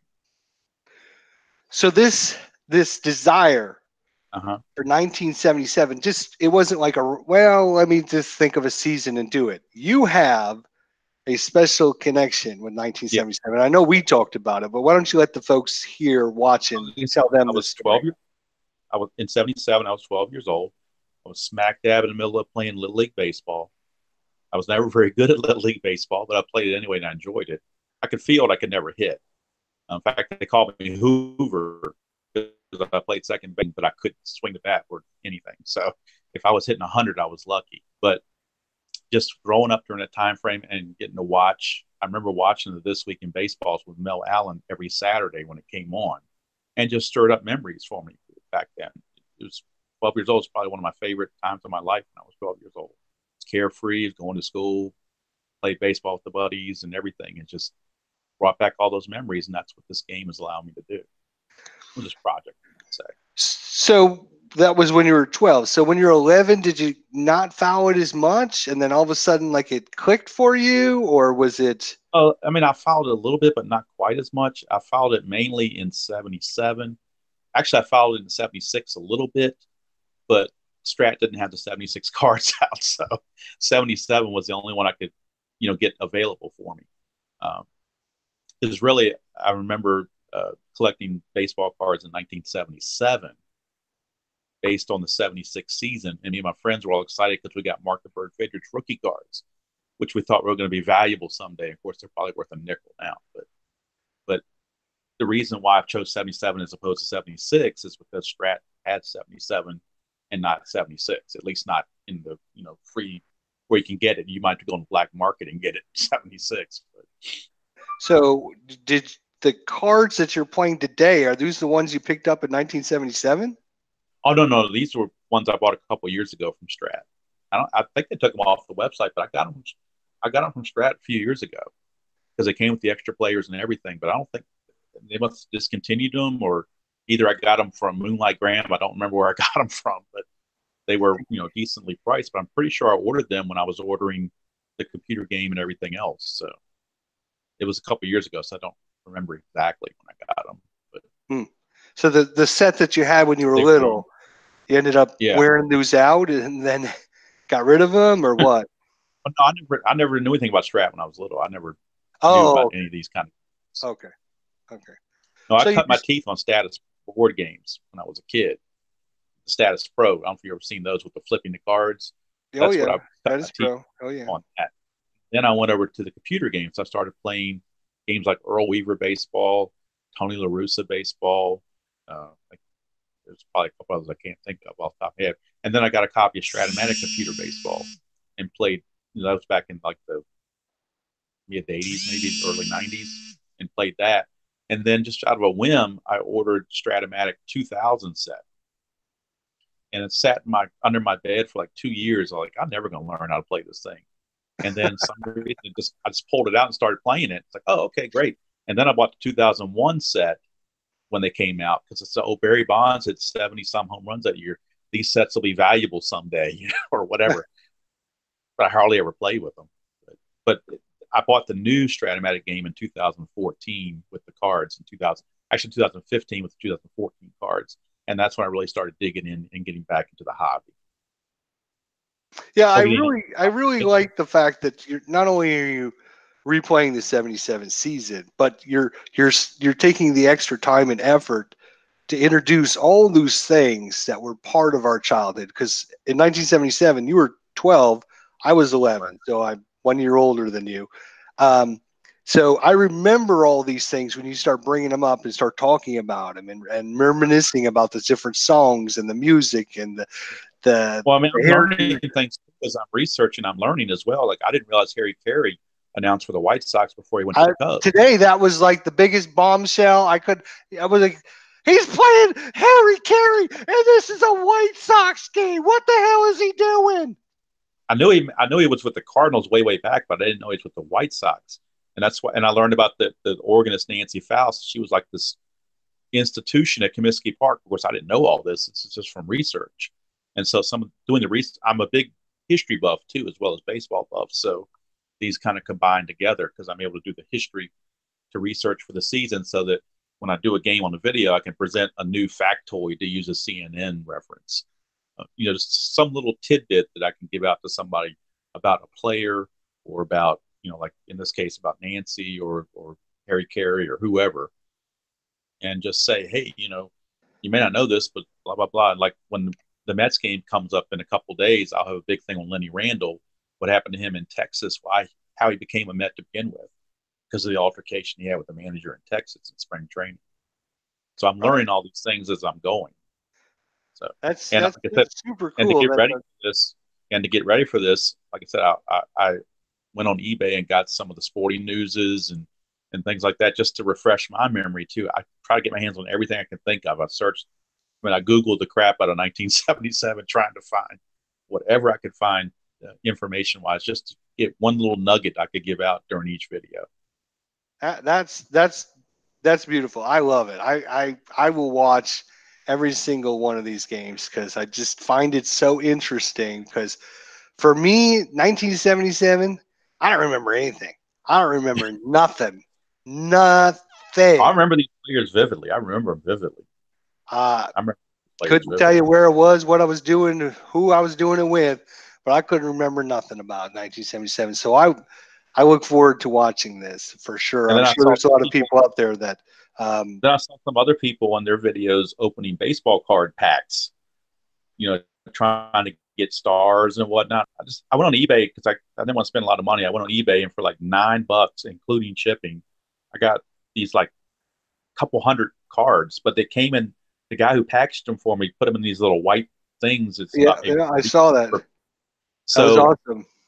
So I just said, okay, before every game, I'll just do that just to kind of get people in the mood to reminisce again. And maybe I'll pull the guy that's actually going to play in the game. Like I did one for Edvon DeJesus the other day. I pulled him out. Oh, there's Edvon DeJesus. He's leading off today.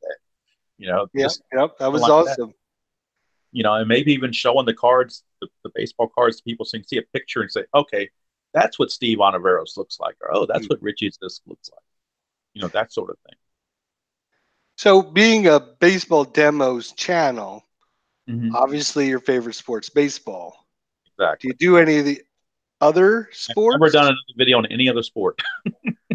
That is incorrect. And you actually did a video on a hockey game. I did an unboxing. You did an unboxing on a hockey game. I bought the hockey blast. I did my research, David. I did my research on you. And I was like, wow. I've never done a video of that game, though. I've played it, but I've never done a video of that game. So. Well, you didn't do the video of the game, but you did a video of a sport other than baseball. Show what you get and everything like that, which was another one of these demos. So if people wanted to order that game, they could see what comes with the game and whatnot. But you don't. I would say nowadays you don't. Living My Rhapsodies joined the chat. Dave Whittle has also joined us. Thank you, guys. Meet our good friend Baseball Demos. We're getting a chance to talk with him, so thank you very much for stopping by. We got a little bit of a late start here. And before we go any further, I want to thank Ron for pinch hitting for me. It was very nice for Ron Junkett, Retro Sports Network. And everybody else. Yeah. And then, of course, it was hijacked by Mr. Shenanigans himself, Clinton Parks. I saw that.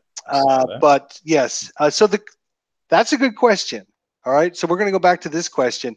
So you were trying to connect, so you probably didn't hear this, but the question was put out just before you joined us was, if you were able to get your little crystal ball out and look to the 2019 World Series, which teams would be best for baseball, not for yourself, not for, just for the good of baseball? We were talking about how New England being there all the time now and the Super Bowl has just dragged it down. Right. What could baseball, if two teams from baseball were to show up in the World Series next year, what would you suggest would be the best matchup for baseball to be like, wow, Bamo, this would be the ultimate matchup for baseball? Yeah, that's a tough question because you could go for big markets or you could go for small markets. For me personally, I'm not a fan of them, but I would love to see the Phillies get in there. It's been a while since the Phillies have been. Yep. And their new manager catching all that heat last year, for him to be able to turn around and lead them to a World Series would be awesome. Of course, I think the Nationals would be great to get in the World Series because they keep trying and never get there. Well, what we came up with between me and Ron, and then when Clinton Parks hijacked it, he had his say, was we were thinking Anaheim to get Trout in the World Series, give him some exposure, show people out there how good he is. With Ohtani on that team, that would drag in the huge Japanese audience. It would make it crazy. And then, so Anaheim versus Washington, actually, because like you said, they've been so close for so long. They have so many good players, but they just can't get over that hump. Right. And then I think Harper re-signs with Washington, then you have Harper versus Trout. That would be and that would be so. With your thing, with the Phillies, I like the Phillies actually because they have a very big, supportive, loyal fan base, like St. Louis, spread out all throughout the country, so it wouldn't just be like one local area. How about them taking on the Indians? Well, the Indians did play a couple of years ago, but they lost. They should have beat the Cubs. I mean, they really blew that game. They were a rainstorm away from defeating the Cubs, and I will never forget it. Actually, if the Phillies played Minnesota, that would be kind of interesting to me because Minnesota is a small market team, and I do think they're going to be well improved this year and could challenge. I think Minnesota's coming back this year. I think they are. They were in the playoffs 2 years ago. They missed it last year. Yep. Now, I heard on MLB, I listened to MLB on the way to work and on the way home, and they had mentioned a couple days ago that there are 10 teams that makes the playoffs, and historically, 50. Well, there's your cat. What's his name again? Tabby. Her name's Tabby. Tabby. Her name, Tabby. Right. That was just for Alex. Did that for Alex. Bubba Husky says, "Go Cubs." So somebody blocked Bubba Husky from chatting anymore. So what was I saying? We were talking about the Indians. Oh, yes. So they said 10 teams make the playoffs every year, and historically, 50% of those don't make it the next year. So, question for you, Mr. Baseball himself. From the 10 teams that made it last year, which 5 teams are not making it this year? 5 teams are not going to make it? Yep. Wow. That is a tough one. I don't think Colorado's going to make it this year. Okay, that's one. I don't think their pitching is going to hold up quite the way it should. I have my reservations about Milwaukee, to be honest with you. I don't think they're going to be able to make it this year. Okay, that's 2. National League teams. I picked some. I got to go over to the American League. Well, I can't say that Cleveland's not going to make it. That wouldn't make any sense. I don't think Oakland's going to make it. You don't think Oakland's going to make it? Okay, that's 3. I don't think Atlanta's going to make it. That's 4. Still need that tough 5th one now. The 5th one. This is going to surprise everybody, and I'll probably get a lot of haters, but I don't think Boston's going to make it. You don't think Boston's going to make it? Okay. All right. So you've taken out 5 teams. Now put the 5 teams that are going to make it to replace those 5 teams. Now that's even going to be tougher. Washington's an easy one for me. Okay. So Washington's going to make it. Washington's an easy one for me. Let's see. St. Louis. I think Cardinals coming back. You're a good man, Ron. I know I liked you for a reason. I do think the Cardinals are going to come back. I think Minnesota. I think I already mentioned Minnesota is an improved team. I think they're going to be in. Okay, so that's 3. And I think you're going to maybe think I'm crazy, but I think getting rid of Robinson Cano is a good move. I think the Seattle Mariners are going to. Seattle, okay. You still got one more. One more that didn't make it before. Let's see. Yankees already know. I'll go Tampa Bay. I'll go your guys. All right, Tampa Bay, because they're going to take Boston's place this year. They're going to start with the opener from the beginning of the season and really have that thing nailed down. And Kevin Cash should have been manager of the year if he wasn't. He should have. Well, we were talking earlier, and I don't know how much you got to listen or not because you were trying to figure out what was going on. And I know Al, again, a big thank you to Al, Red Sox fan, and everyone else in the chat that was trying to help you out. I appreciate it. It let me at least concentrate and talk, try to keep people entertained while he was trying to help you as well. So big shout out and thanks to him for helping you. I know it probably didn't end up helping, but in the long run. So I know you didn't listen to a lot of what we talked about. Gosh, and I had a good question, and now I just got to that big lead up, and now I can't remember what I was going to say. Oh, well, it'll come back to you maybe. Gosh darn it. We got Higher Ground Gaming is in the chat. Oh, yes, we were talking about Tampa Bay. So I said, has there not been a 90-win team, a 90-win team that has been less talked about than the Tampa Bay Rays? Nobody wants to talk about Tampa Bay because they're not sexy. They're not a sexy team. But they won 90 games. How can they not be sexy? Because they're in the same division with the Red Sox and Yankees. That's the problem. And Toronto. Don't count out Toronto, although they've been kind of going down the last few years. They were on the cusp in 2015 and 2016. I had them in the World Series in 2016. They let me down, but ESPN on Sunday night just assumes you want to see Boston and the Yankees every week, so they keep putting them on there every week. I know it's so biased. ESPN is bought out by Boston millionaires and stuff, so that's a different story. But Higher Ground Gaming, thanks for joining us. Appreciate. Good to see you. If you have not signed up for your personalized interview by your good friend IDJESTER, be sure to do that. Send me an email, idjesterlive@gmail.com. idjesterlive@gmail.com, just like our good friend David here from Baseball Demos. I used. What's that? Don't let them use the same setup I used because it didn't work for some reason. So I went to a different phone. I had to go to a different phone altogether. I have 2 phones, an old phone and a new phone. This is I'm talking to you on my old phone. This is my new phone, the one I record videos on and everything. But I had to download Google Hangouts on this old phone to get it to work. And it worked fine, right? You just clicked the link and it just connected, right? Yeah, sure did. It worked fine. So it's got to be that app. You have to get that app off of there. You might have to take it to the store and have them guys remove it or whatever you got to do. But something that app is locked up that Google Hangouts or because it would let me text you, but that was it, or it would let me call you to initiate, but it would not. Yeah, because I connected to you just fine, and exactly. So you do. You've gone from computers now to card and dice, and you don't do computers anymore. Am I correct? I do them on my own. I'll do videos of them, but I do them on my own. I mean, I will eventually. I do sometimes pull out the Inside Pitch computer game and play that, and I do play Strat a little bit on computer. On the PC? And on the PC. And I do take the score sheets that I play online here that I've done videos and enter them into this Strat computer to keep my stats for me. So I do the entry after every game for that.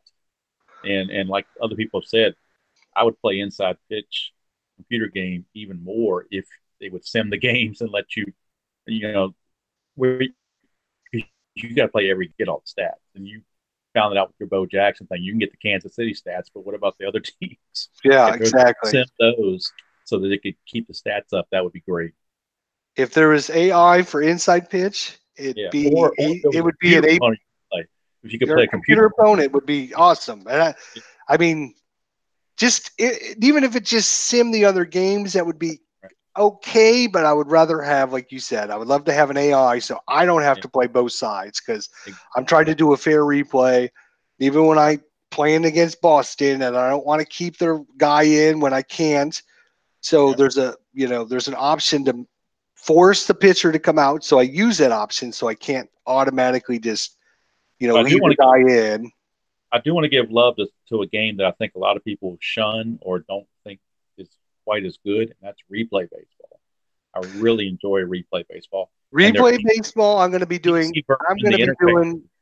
a whole series on replay baseball, because you are absolutely correct. That is a diamond in the rough, I think, for any baseball simmer out there. We looked at it the other day when I started my new project, and it brought back such great memories about my previous project I worked on it. And in fact, I did a very old video, one of my first videos ever, where I took a Stratomatic game and input the stats in the replay baseball game, showing how the interface was so easy. On Strat, you got to actually click third baseman, first baseman. In replay, it's like got 5-3 right there. You just click it and it automatically does it. When you click that little pencil, instead of it takes you to manual entry, and every single result you could possibly think of was already there with one button. It figures automatically. Well, it just has a lot of those really nice features that separate it from other sim games out there.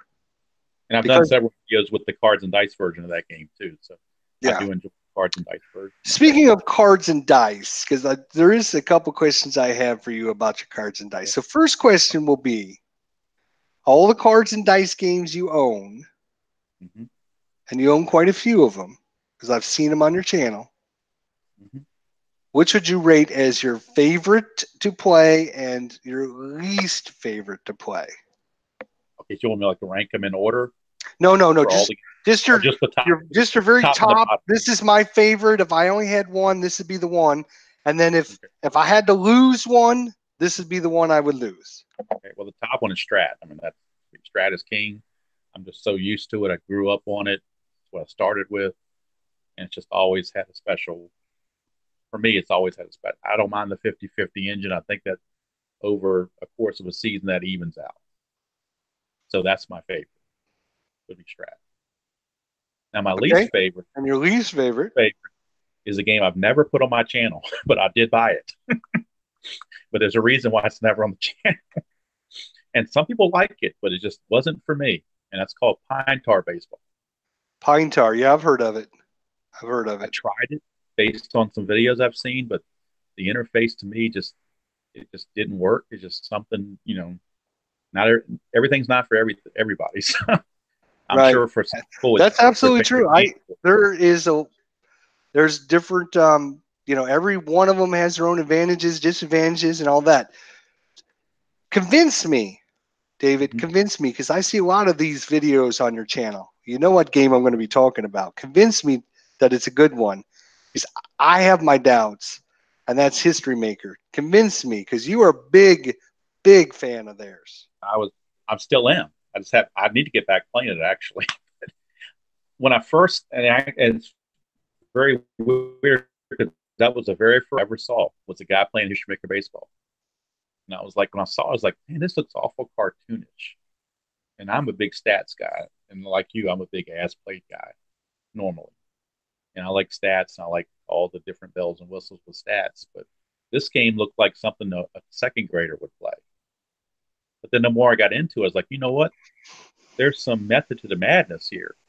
They have these qualities, but the qualities are based on real statistics.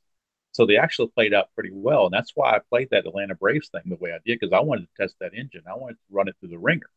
And when I ran it through the ringer, the stats came out very, very comparable. I actually emailed the creator, Keith Avalone, and said, okay, here's my results. Here's what I think.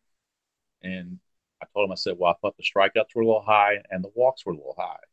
And he told me something basically that he made it where the strikeouts are a little higher because he thought people like strikeouts. I don't, but some people apparently do. I don't know.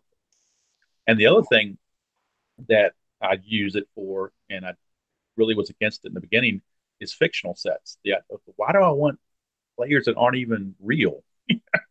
What's the deal with that? But it allows your creativity. You can take these players that they make and put them on your own teams, and you really have to engage your imagination. But that can be fun too. So it just depends on what. And some people it floats their boat, and some people it doesn't. So. But the and I'm not a salesperson for History Maker by any means, but I do think it's a decent program. It does go through the things. You start with the pitcher. Pitcher gets a chance every time. Pitcher can't control it, then it goes to the hitter. If the hitter can't get it straight, then it goes to the field. So you got to forget that the pitcher, if a dominant pitcher, in fact, I threw a no hitter. I did a video of it, a video for Fergie Jenkins throwing a no hitter in that game from 1967. It's the only no hitter I've ever had in any board game. And it came from that game because the pitcher he was just on. He's what they call an ace, which is the top pitcher, and I just kept rolling those results where the ace was able to take care of everything. So. Well, you still haven't convinced me. Well, I mean, like I said, it's not for everybody. Some people love it. It's not for everyone. You're correct. It's maybe it's just me. I doubt it, but might be me. But I mean, it may not be for you. For me, it's just like I didn't think it was. I watch all your games playing it, and it's like, does this pitcher have this quality? Yeah. Yes, then you get a result. If no, then you go to the batter. Does he have this quality? Then yes and no. And I hate, for me, it's just like, why don't you just put in all the players that have all the best qualities or the most used qualities? Because that way you would win the most games. Well, you could. I mean, but actually, I think I did a video. I don't know if you saw this particular video, but I created my own players and made every single player blank. I took all the qualities out of everybody. And I put them on two. To do my research today, because I knew you were coming on, I rewatched every one of your videos from the start. So yeah, doing my pre-interview prep work, I watched all this. So you don't have to worry. I watched everything. Okay. Got it. But like I said, no, that game is not for everybody. I mean, it's a certain niche, I guess. Well, there's another. I mean, definitely. I've heard good things about it. I've heard bad things. I haven't even heard you say, occasionally when you first started playing it, you had mentioned the one thing you had already mentioned, which seemed like there's a lot of walks. It seems like if you don't get a result and you don't get a result, you either get a strikeout or a walk. And it should be more plays in the outfield, more range checks, more error checks, or whatever. Balls in play. It's the only game out there that incorporates umpires, which I thought was kind of neat. That was a nice. Well, the other thing, speaking of that, is they also incorporate something that it's so hard to put this into a game because it's so hard to quantify. Is chemistry. Because you can have players that are hot and players that are cold, and team chemistry that's good and team chemistry that's bad, and that's going to affect the actual outcome of the game. How is that even quantifiable? I don't agree with it myself, but I mean, because you look at a team like the A's in the 70s, or the 78 Yankees, 77 Yankees, the Bronx Zoo, they had no chemistry, but they won. Right, exactly. So that's why, for me, I think History Maker Baseball is a pass. Not that it's a bad game. I'm not saying it's a bad game. I just say, for me personally, because of these little things I've seen, I've heard, and I just don't agree with, I'll probably put a pass on that. But you, my friend, have introduced me to my new love. Payoff pitch? You got it.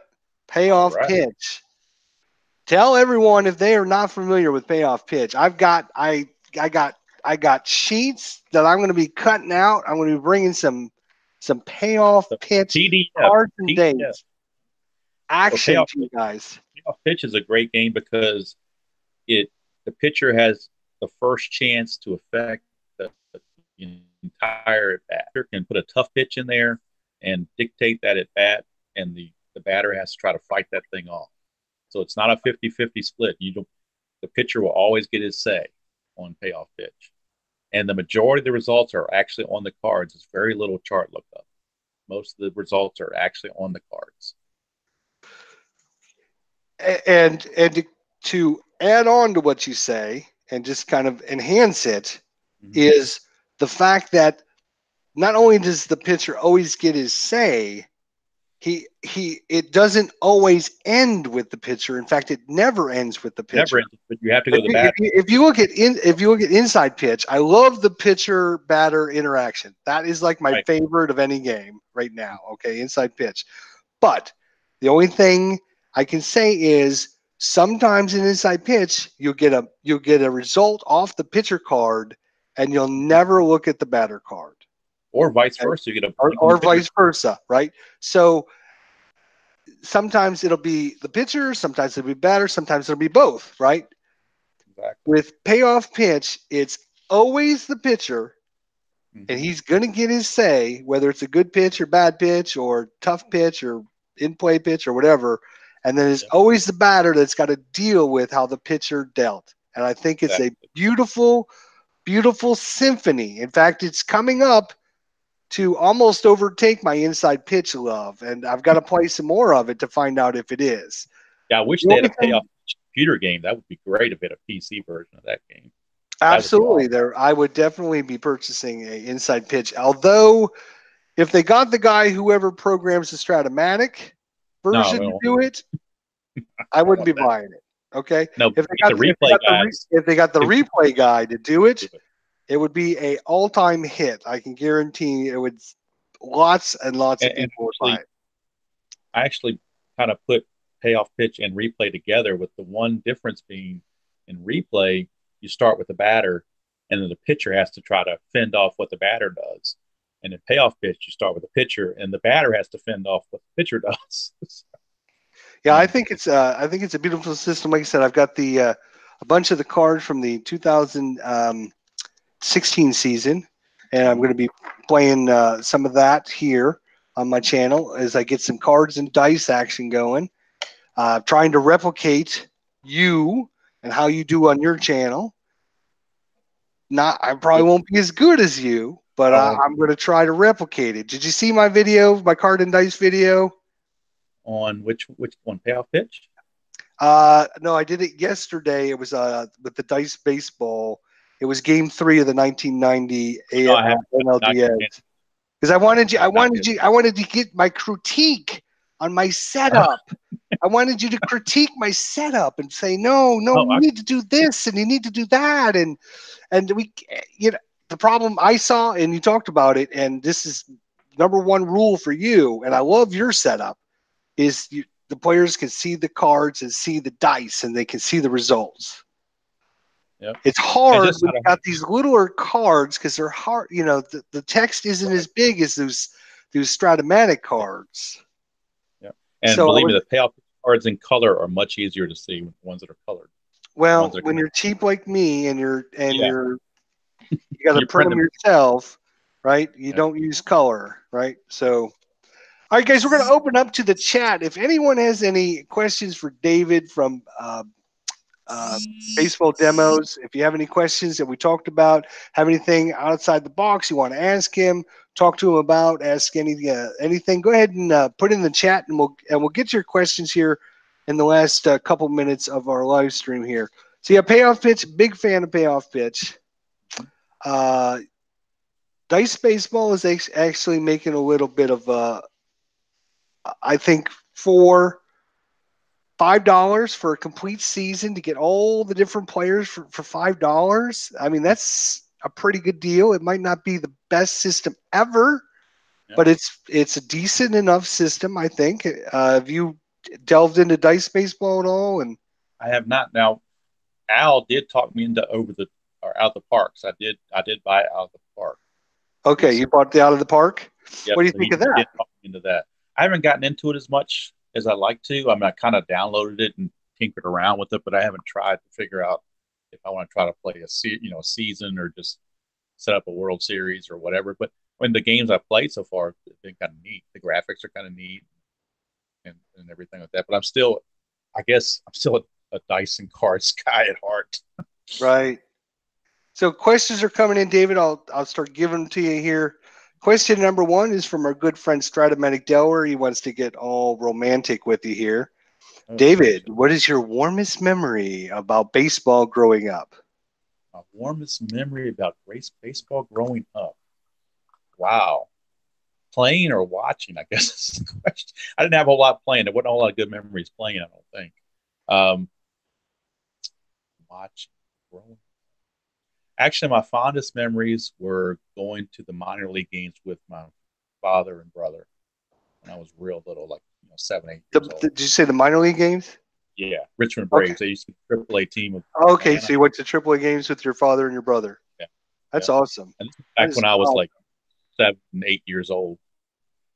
But it's just to be able to bring your own food to the stadium. I mean, a lot has changed now since back then, but it was like a family affair kind of thing, like a Saturday night kind of thing to do. All right, question number 2 from our good friend Tribe Fan 879.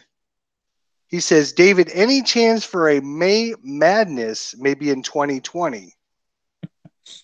But 2019 probably not going to happen because I'm invested in doing that Chicago thing. I don't want to do any other projects until because I don't want to be distracted from this. If I start doing other stuff, I'll never.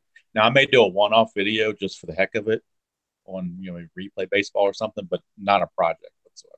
But 2020, I'm getting to the point now where I can do it for payoff pitch because I'm getting enough seasons, so I'm not stuck to Stratomatic. I can do payoff pitch, or maybe I can do another gaming engine for May Madness, and maybe just take 32 teams to 64. Another question here. This was from Itarian Hobbyist, and you might not have the answer to this though. Okay. Itarian Hobbyist, good World War II channel. How about a war simulation channel? Great job there, can't even say his name now. Itarian Hobbyist. Best and least favorite baseball playable on Mac. Now, I don't think you play on a Mac, do you? I don't have a Mac. I don't have anything for Mac. I've just Yeah. got a regular. So I'm not sure, Itarian Hobbyist. I don't play on a Mac either. I don't know which of my 9 that I have actually plays on a Mac or not. If anyone does know, put that in the chat for Itarian Hobbyist. Maybe you can help them out. Retro Sports Network says, any other favorite sports gaming there, David? Favorite sports gaming? Any other favorite sports gaming? Do you like doing any other sports besides baseball, or are you strictly a baseball? Well, I purchased 2 games from Play.com, the hockey game that I did the unboxing on, and I also purchased Second Season, the football game. But I barely scratched the surface with those because when I want to get my gaming time in, if I'm playing something else, I can't play baseball, so it's taking me away from baseball. Now I did play Madden on the computer, on the computer game or video game. I did play Madden for a few years, the Madden game, the football game, Madden, but kind of got away from that too. So. Yeah, Beatles Eternally. MLB the show. Beatles Eternally put a link to a game called Ballpark Baseball. Have you ever heard of that one? Never heard of that. Cruising Ken mentioned, but I've heard of it. Cruising Ken had mentioned it. There's a link there if you guys want to check it out. It's www.b as in bpbaseballgame.com. So I might have to look into that as well and see if that's any good. Let's see if we got any other questions here coming out. Higher Ground Gaming says he used to go to the Richmond Braves games from 1995 to 1999. Oh, he's in this area? Higher Ground Gaming, if you're in what are you locally at now? Maybe he or moved. maybe grew up there. I'm not sure. Yeah, I thought he was up in New England I somewhere. thought he was in the New England area as well, but I'm sure he'll update us here. Okay. Retro Sports Network says that Out of the Park Baseball does play on a Mac. There's a Mac edition of it.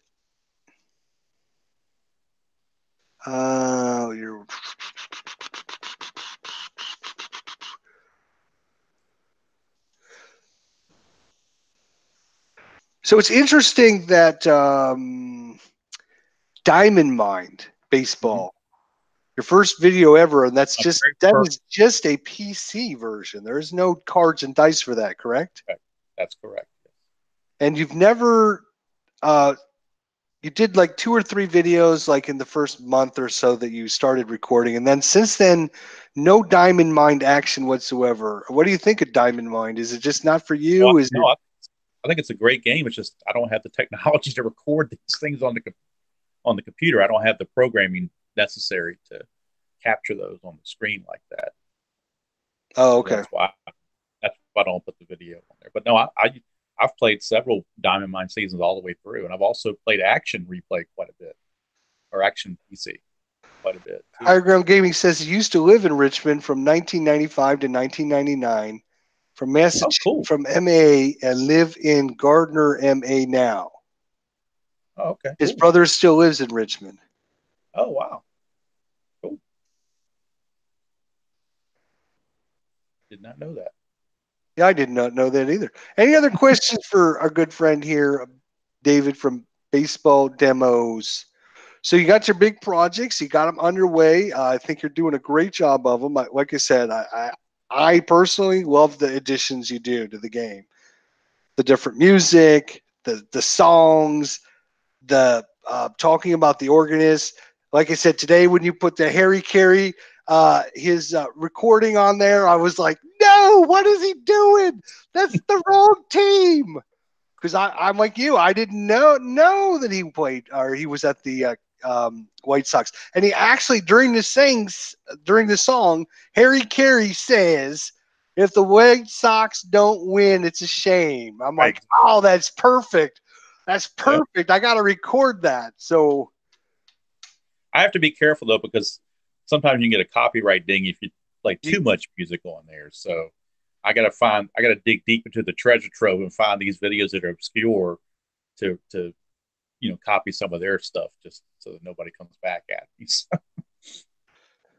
Right. Clinton Parks, do you remember the Peninsula Grays from the Carolina League? I do not. I'm not sure. I don't know if he was asking that question to you or someone else. Sorry, but Carey with the White Sox for Disco Demolition Night, wasn't he? Tribe fan. Sure, he might have been.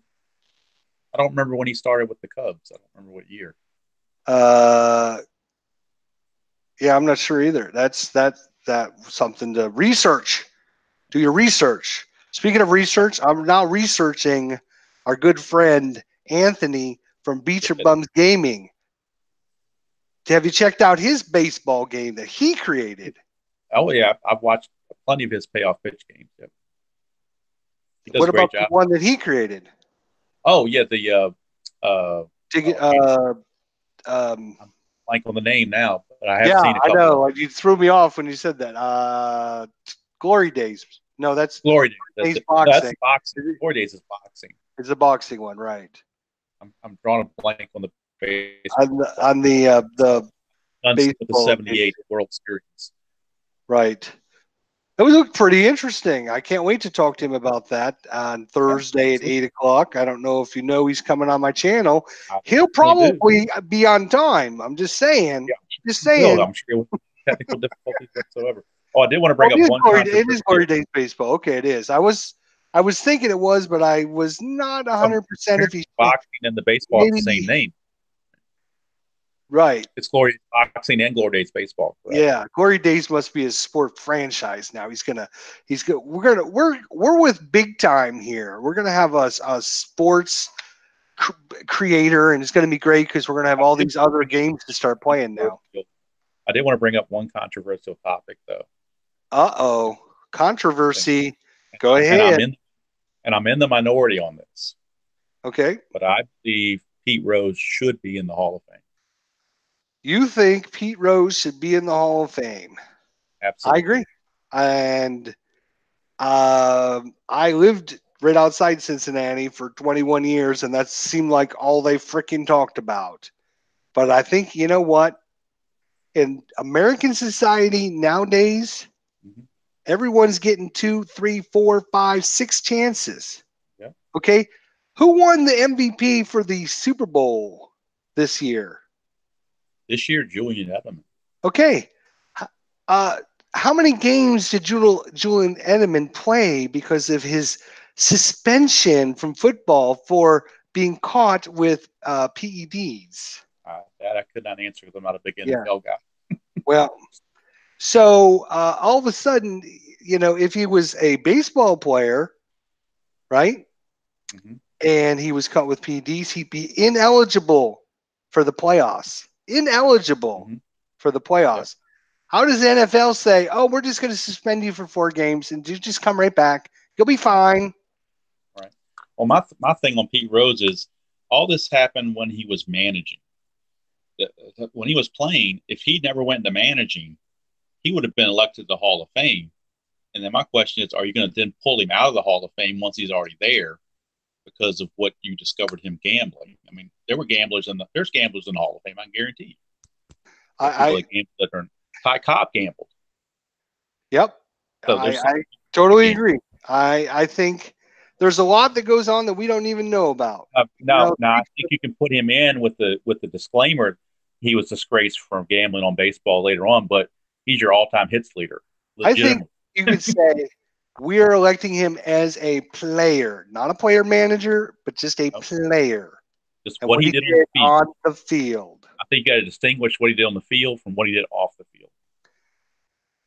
Just my opinion. So I'm in the minority, I know, but that's just my opinion. think, you know, that's what we have on our channel. We have controversy and we have technical difficulties, but I think I agree with you. I think we are still in the minority, but I think probably give it another 10 years and maybe by then people will start forgiving and forgetting. I think there's some rumblings nowadays to let him, you know, be eligible and stuff.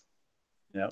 I think he should. I think he was, you know, I don't agree with everything he did, but I think he was good for the game because he's interesting. If you go and talk to somebody that never watches baseball, but you mentioned Pete Rose, they'd know who he was just because of how good a player was. No, I think the fact that he kept denying it over and over and over probably didn't help his cause. And I think if he'd come right away and come clean, he may have gotten some sympathy out of it. But maybe there's just personal vendetta against him now. It's just like, we're not going to do it. So. Is there anything else that you wanted to bring up? You wanted to bring up that subject? That's we love talking about controversy stuff. I think you already talked about it with Al about the DH versus no DH kind of thing. But I was going to ask you, DH or no DH, and I'll tell you when you're wrong. Okay, I'm definitely a no DH guy. I think it takes away strategy from the game. I think you need to have, my solution is just to have an 8-man lineup. If you don't want the pitcher bat, have an 8-man lineup. You just go with the top 8 guys and leave it at that. But I think that having the pitcher bat, that would alter, you know, as baseball. And to be honest, I am a big baseball fan, as you know. Okay. But I can care less about the 30s, the 40s, the 50s, the 60s, the history of baseball, right? It's like down on my list. But I am a traditionalist. If you start changing how baseball plays, like if all of a sudden they go, you know, we're going to give everyone 4 outs instead of 3 outs, or we're only going to is that me or you?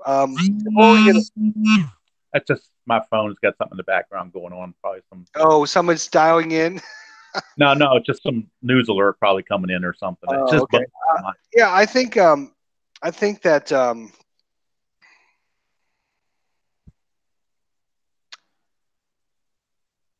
Yep. I can't remember what I was saying now.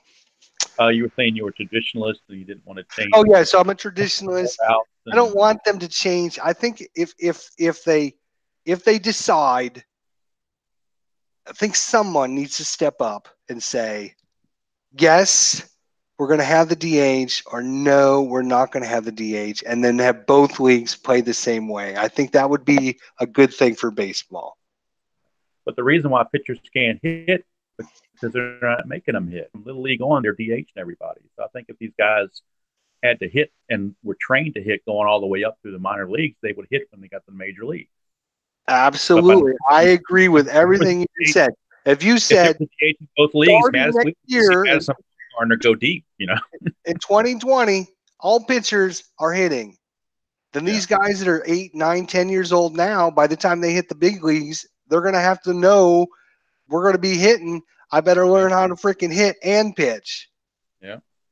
But I don't believe there are some decent pitchers, and I think pitchers get a bum rap. I mean, if I was just to look at some of the pitchers here, I think there's a lot of pitchers that are actually, they might not be 300 hitters, but I bet you there's more 200 batters than there are 100s.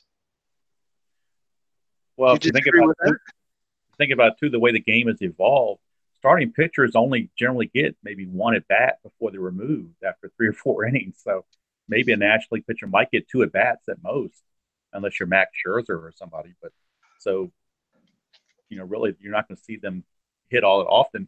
And then some of the DHs are awful. Look at Chris Davis from Baltimore. He struck out over 200 times. I mean, a pitcher can do that. Right, exactly. But I know that I'm probably a minority on that issue as well. So I don't mind being the minority. So, but that's okay as long as you agree with me. You're on the right, so that's all that's important. So we're good on no DH and we're good on Pete Rose. So where we go? We're good on no DH. We're good on no Pete Rose. Now, last question, and this will find out if you're really on the IDJESTER bandwagon. Okay. Replay, when you do a replay, is it random players or is it as per lineup? Well, we talked about this as played lineups. If I'm doing a true replay. Now, if I was to do the thing that I was going to try to do before and just take 10 teams and do a random 50-game schedule or whatever, then I'm not simulating a previously played season. So for there, it's free for all. But I totally agree with that. When you're not replaying an actual season, you're playing. If you're just playing random teams, you're taking 5 from this league, 5 from this league, and you're putting them together. Then you make up whatever lineup you want because these weren't actually scheduled games. So if you were using an actual game from an actual season with actual players, if I was to say, oh, you know what? I don't like this pitcher. I'm going to take him out after the first inning. I'm going to put in my own pitcher.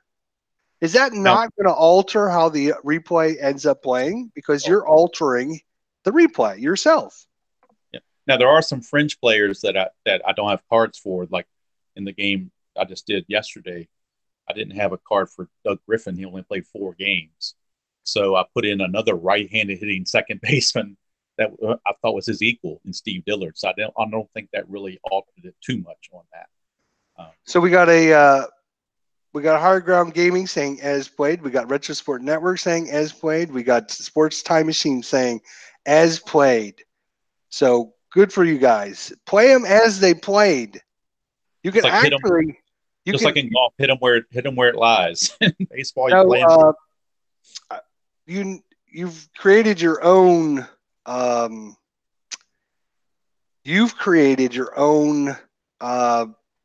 Sheet to write everything down, and you have that all filled out and everything, and per the lineups and everything. But you can actually go and download those all filled out. Did you know there was a website that does that? Yes, absolutely. But I've got my own score sheet, and I prefer to use my own score sheet. Right. Yeah. I mean, if you don't want to use it, that's fine. But I use this other guy's. I use the other guy's Rombo score sheets. I use him quite a bit for some other things. I used him a little bit for inside pitch, actually, for my 76 on the 76 season I was going to play one time.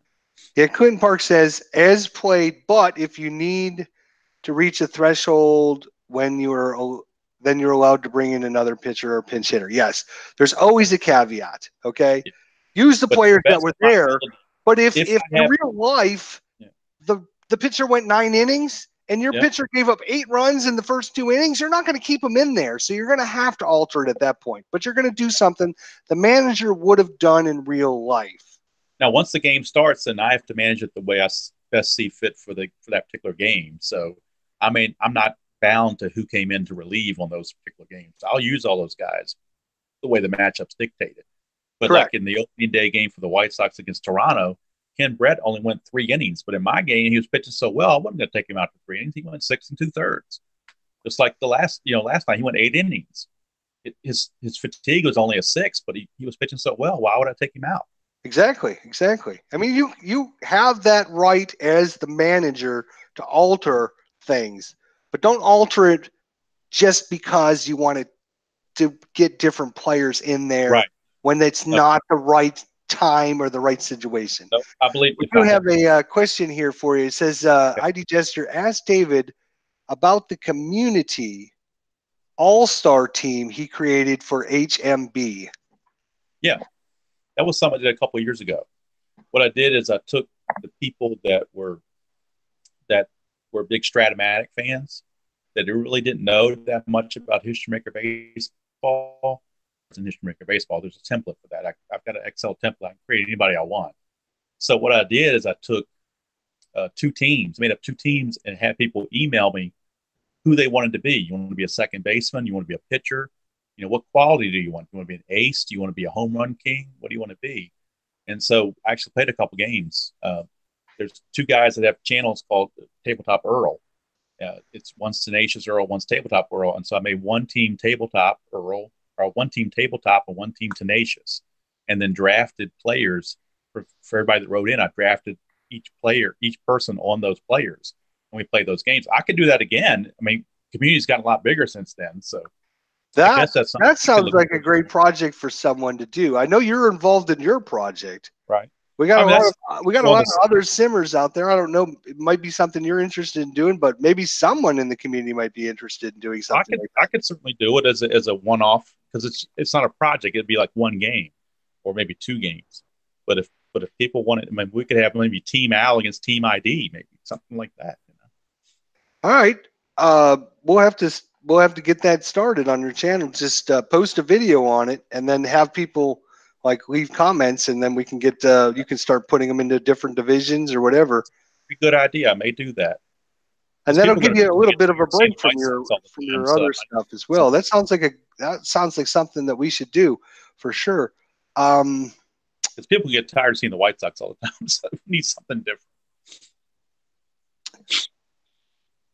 So you're a big Stratomatic guy. You've mentioned it quite a few times. It's your favorite. Everything out there. Played APA, Replay, Payoff Pitch, History Maker, Status Pro. I mean, I've pretty much played almost any dice game that's out there, except for the dice baseball. Someone I haven't played.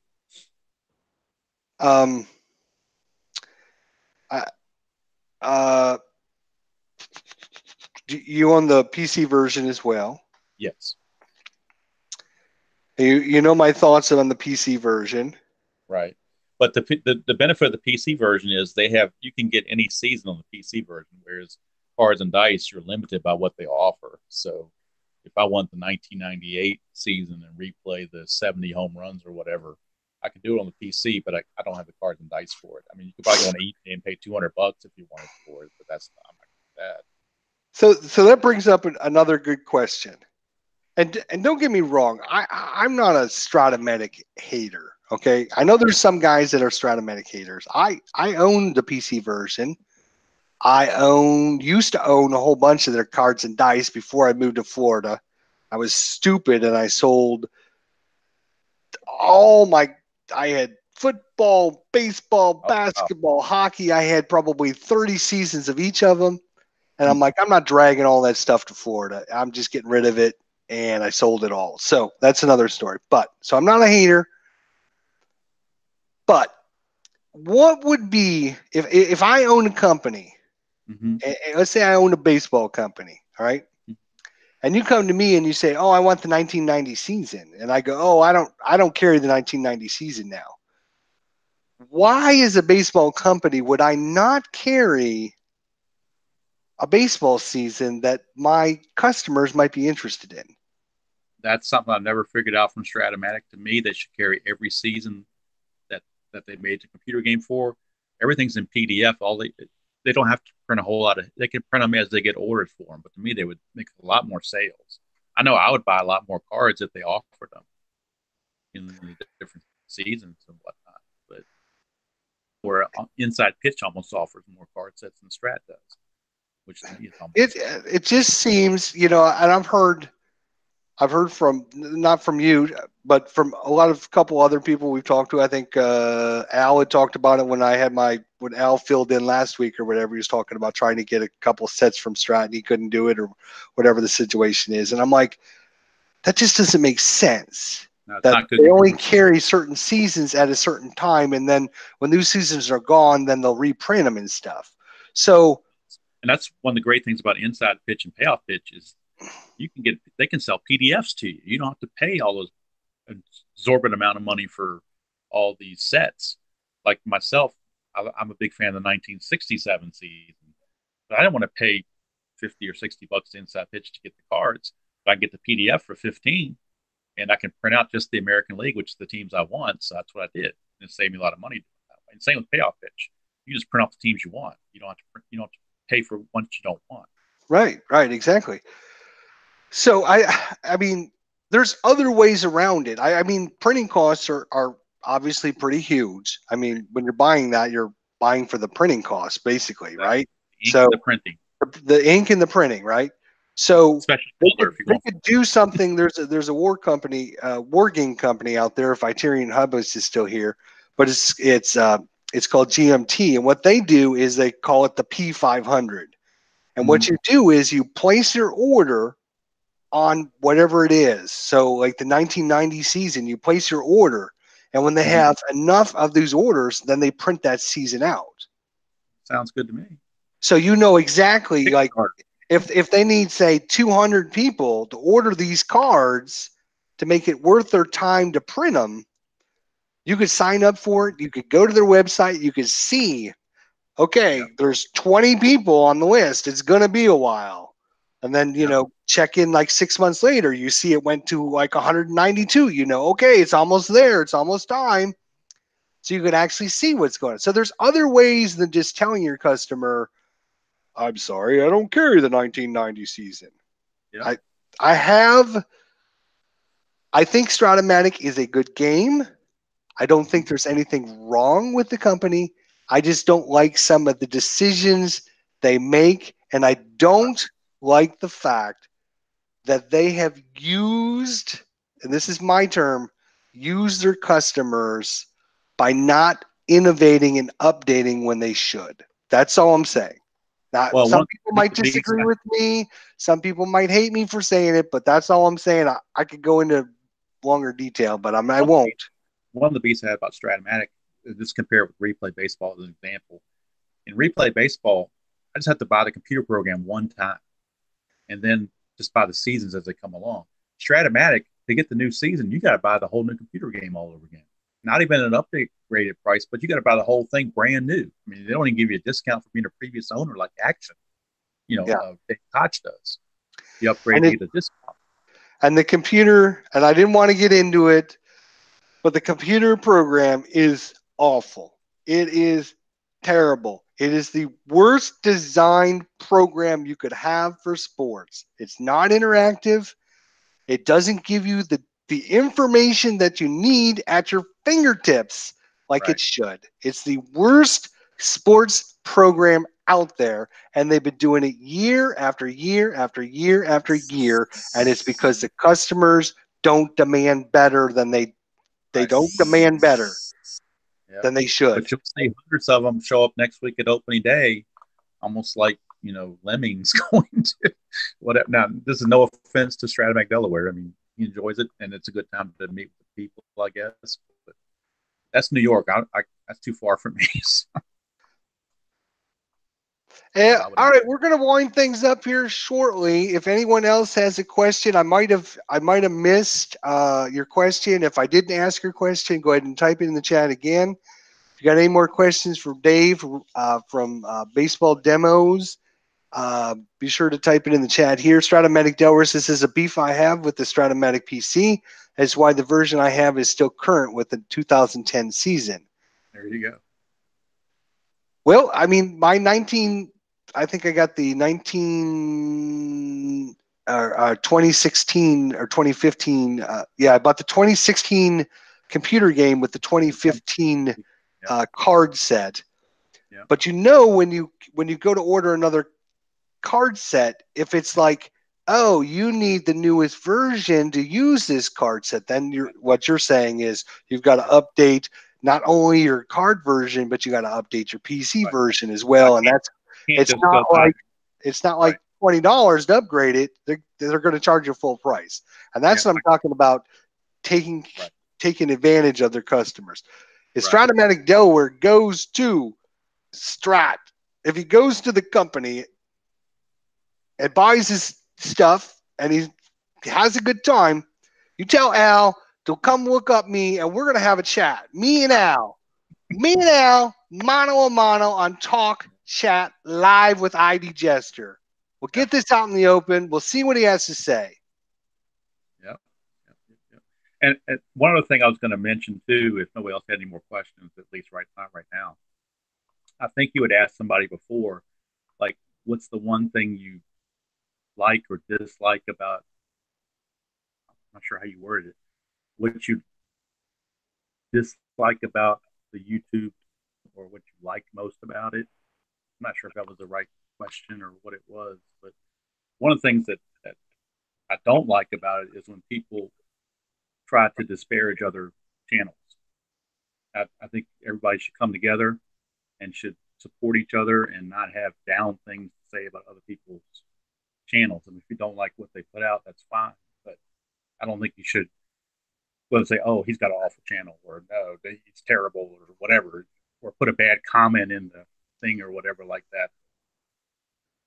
I totally agree with Dave. You're breaking up just a little bit. I'll just refresh what Dave said. Dave says, as a community, as a YouTube community, we're growing, we're getting better, bigger and better.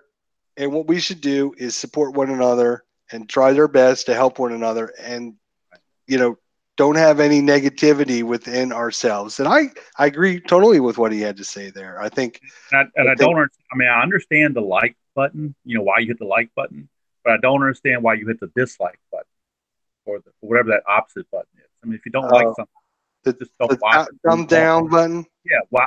I don't understand the thumb down button. Why would you give somebody a thumbs down? If you don't like their stuff, just turn it off. Maybe I'm misunderstanding what the thumb down button means, but it's just something that I've never used. And I don't understand what it's there for. It's just some people. I mean, no matter what you do, they might not even be part of our community. They just happen to come by and they're like, "Oh, this guy's an idiot." Click, dislike. Click, dislike. Click, dislike. Just to try to aggravate. I don't even look at that. If you don't like my videos, great. If they leave a nasty comment, I just delete them. And the people that I know and I respect, if they leave me a message, and there's a lot of you guys, we tease, we have a good time, we talk about one another. If Clinton Parks was to leave me a nasty gram on one of my videos, I respect what he has to say. He doesn't have to agree with everything I have to say. Right. You just have to have enough respect for one another to be able to understand that, everyone has a different opinion. I do things differently than you. You do things differently than me. I like your channel. You may or may not like my channel, but that doesn't mean, I have to like everything you do on your channel. Right. But we certainly don't want to be and I would miss if I didn't one another. I would even miss if I didn't pull an Al Red Sox fan on you right now. Go ahead. So when you were playing the last Bo Jackson game against the White Sox, that it was like a 12-10 game or whatever. Montgomery, I think, finally got the save or whatever. But I noticed you pronounced the name Ozzie. I think you called him Ozzie. Ozzie Gillen? Gillen. Yeah. It's Ozzie Guillen. Ozzie Guillen. Yes. Yes, I know. There's a lot of people in our community that are like pronunciation experts out there in our community. We have a lot of them. Clinton Parks is one of them. Beatles Eternally is one. I've been corrected by Dave a couple times. Ken Castro is a pronunciation expert as well. But I think you gave me a good idea. I think what I'm going to do this weekend is do a video asking people if they would like to participate in the History Maker Baseball, get a player card created for them. And we'll get I'll make up 2 teams and we'll play a game online. There you go. Yeah, I think it's a great idea. I think if you're interested, tell me what they want. Or either if they give me like some stats, I can merge those stats into what the player ratings are. If you don't understand what all the ratings are, just say, hey, I'm a 275 hitter with 20 homers. Then I can figure it out. Well, the question is, are you going to get your phone fixed by then? Well, I can do the videos myself. I mean, that's not a problem. So would you record your videos? You don't do them on the phone? Oh, I do them on the phone. Yeah, absolutely. But I do them on this other phone. But that's YouTube. The phone that didn't work, right? Right, exactly. I'm just teasing you, man. That's teasing you. YouTube. It's not Google. It's just YouTube. So. Yeah. I don't know what happened. I mean, like I was telling him, our practice session, I sent you that link in like 15 seconds. You connected, and I'm like, wow, okay, where everything's working, right? And you're like, yeah, everything's working. But you can't really see this on my phone. But anyway, there's this little thing here in red called LIY Live for YouTube that I tried. And last time I tried it, it didn't work for me. So that's why I had to record that White Sox video. I was trying to do it live twice, and it didn't work for me. So I'm still having technical difficulties in some areas. So I think it's why I went to the cards and dice, because I don't have to worry about computers. All righty, guys. I think I don't think anyone's put any other questions in there. I know we've run pretty long here.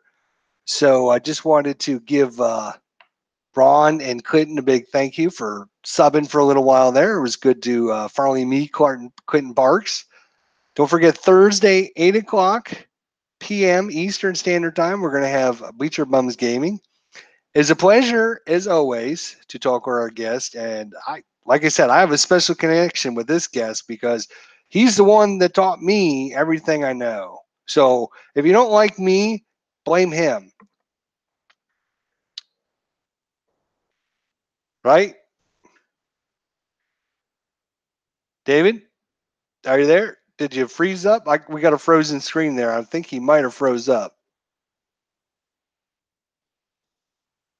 Between him and Clinton Parks being in the Twilight Zone and using dial-up connections. David, are you there? David, wiggle your head. I think David's gone. So I guess that means we're going to be pretty much done with this evening. So yeah, Clinton Parks and Retro Sports Network, thanks for subbing for a little while there. Pleasure to talk with David. Again, I have a special connection because he was the first sports simmer I really came across on YouTube. And he hanged up on me. He doesn't like me. I knew it. Oh my God, he's my idol. What happened? Anyways, thanks for all you guys for being patient out there. I appreciate it. Beatles Eternally, I saw you were doing a great job keeping all the idiots out of our channel tonight, so thank you very much for that. Clinton Parks, D. Scott Howard, Ken Castro, Stratomatic Delaware, Todd B., the original Grognard, Iterian Hobbyist. We had all sorts of great people in our community in here. Al Red Sox fan. We had Dave Little. We had Astros reliever Todd B. Higher Ground Gaming. Good to see him. Higher Ground Gaming. Always good to see some HGG. Check out his channel, guys. Let's see. Who else am I missing? Way back here. Sebastian, if you're part of our community. Sports Time Machine, of course. Great startup channel there, guys. Check out him. He's going to be doing more sports soon on his channel. And appreciate everyone that came out tonight. So it's been a pleasure to talk with you. We'll get to see you guys in just a couple nights, 2 nights to be exact. We're going to get to talk with the creator of not only 1 but 2 sports games, boxing and baseball. Boxing and baseball. I think he's starting alphabetically. Just can't figure. But he's out in Arizona, 8 o'clock our time, Eastern time, the normal time, 8 o'clock, not what they do out west, right? They do all kinds of crazy stuff out there. 8 o'clock Eastern time, we're going to talk with Bleacher Bums Gaming and talk to him about designing games, how he came up with these different ideas. We're going to ask him all kinds of interesting questions. So look forward to checking his commentation out. Hopefully he'll be able to show up on time, unlike our special guest today. Thank you all. God bless. Have a good evening. We'll see you guys Thursday night, 8 o'clock. Take care, guys.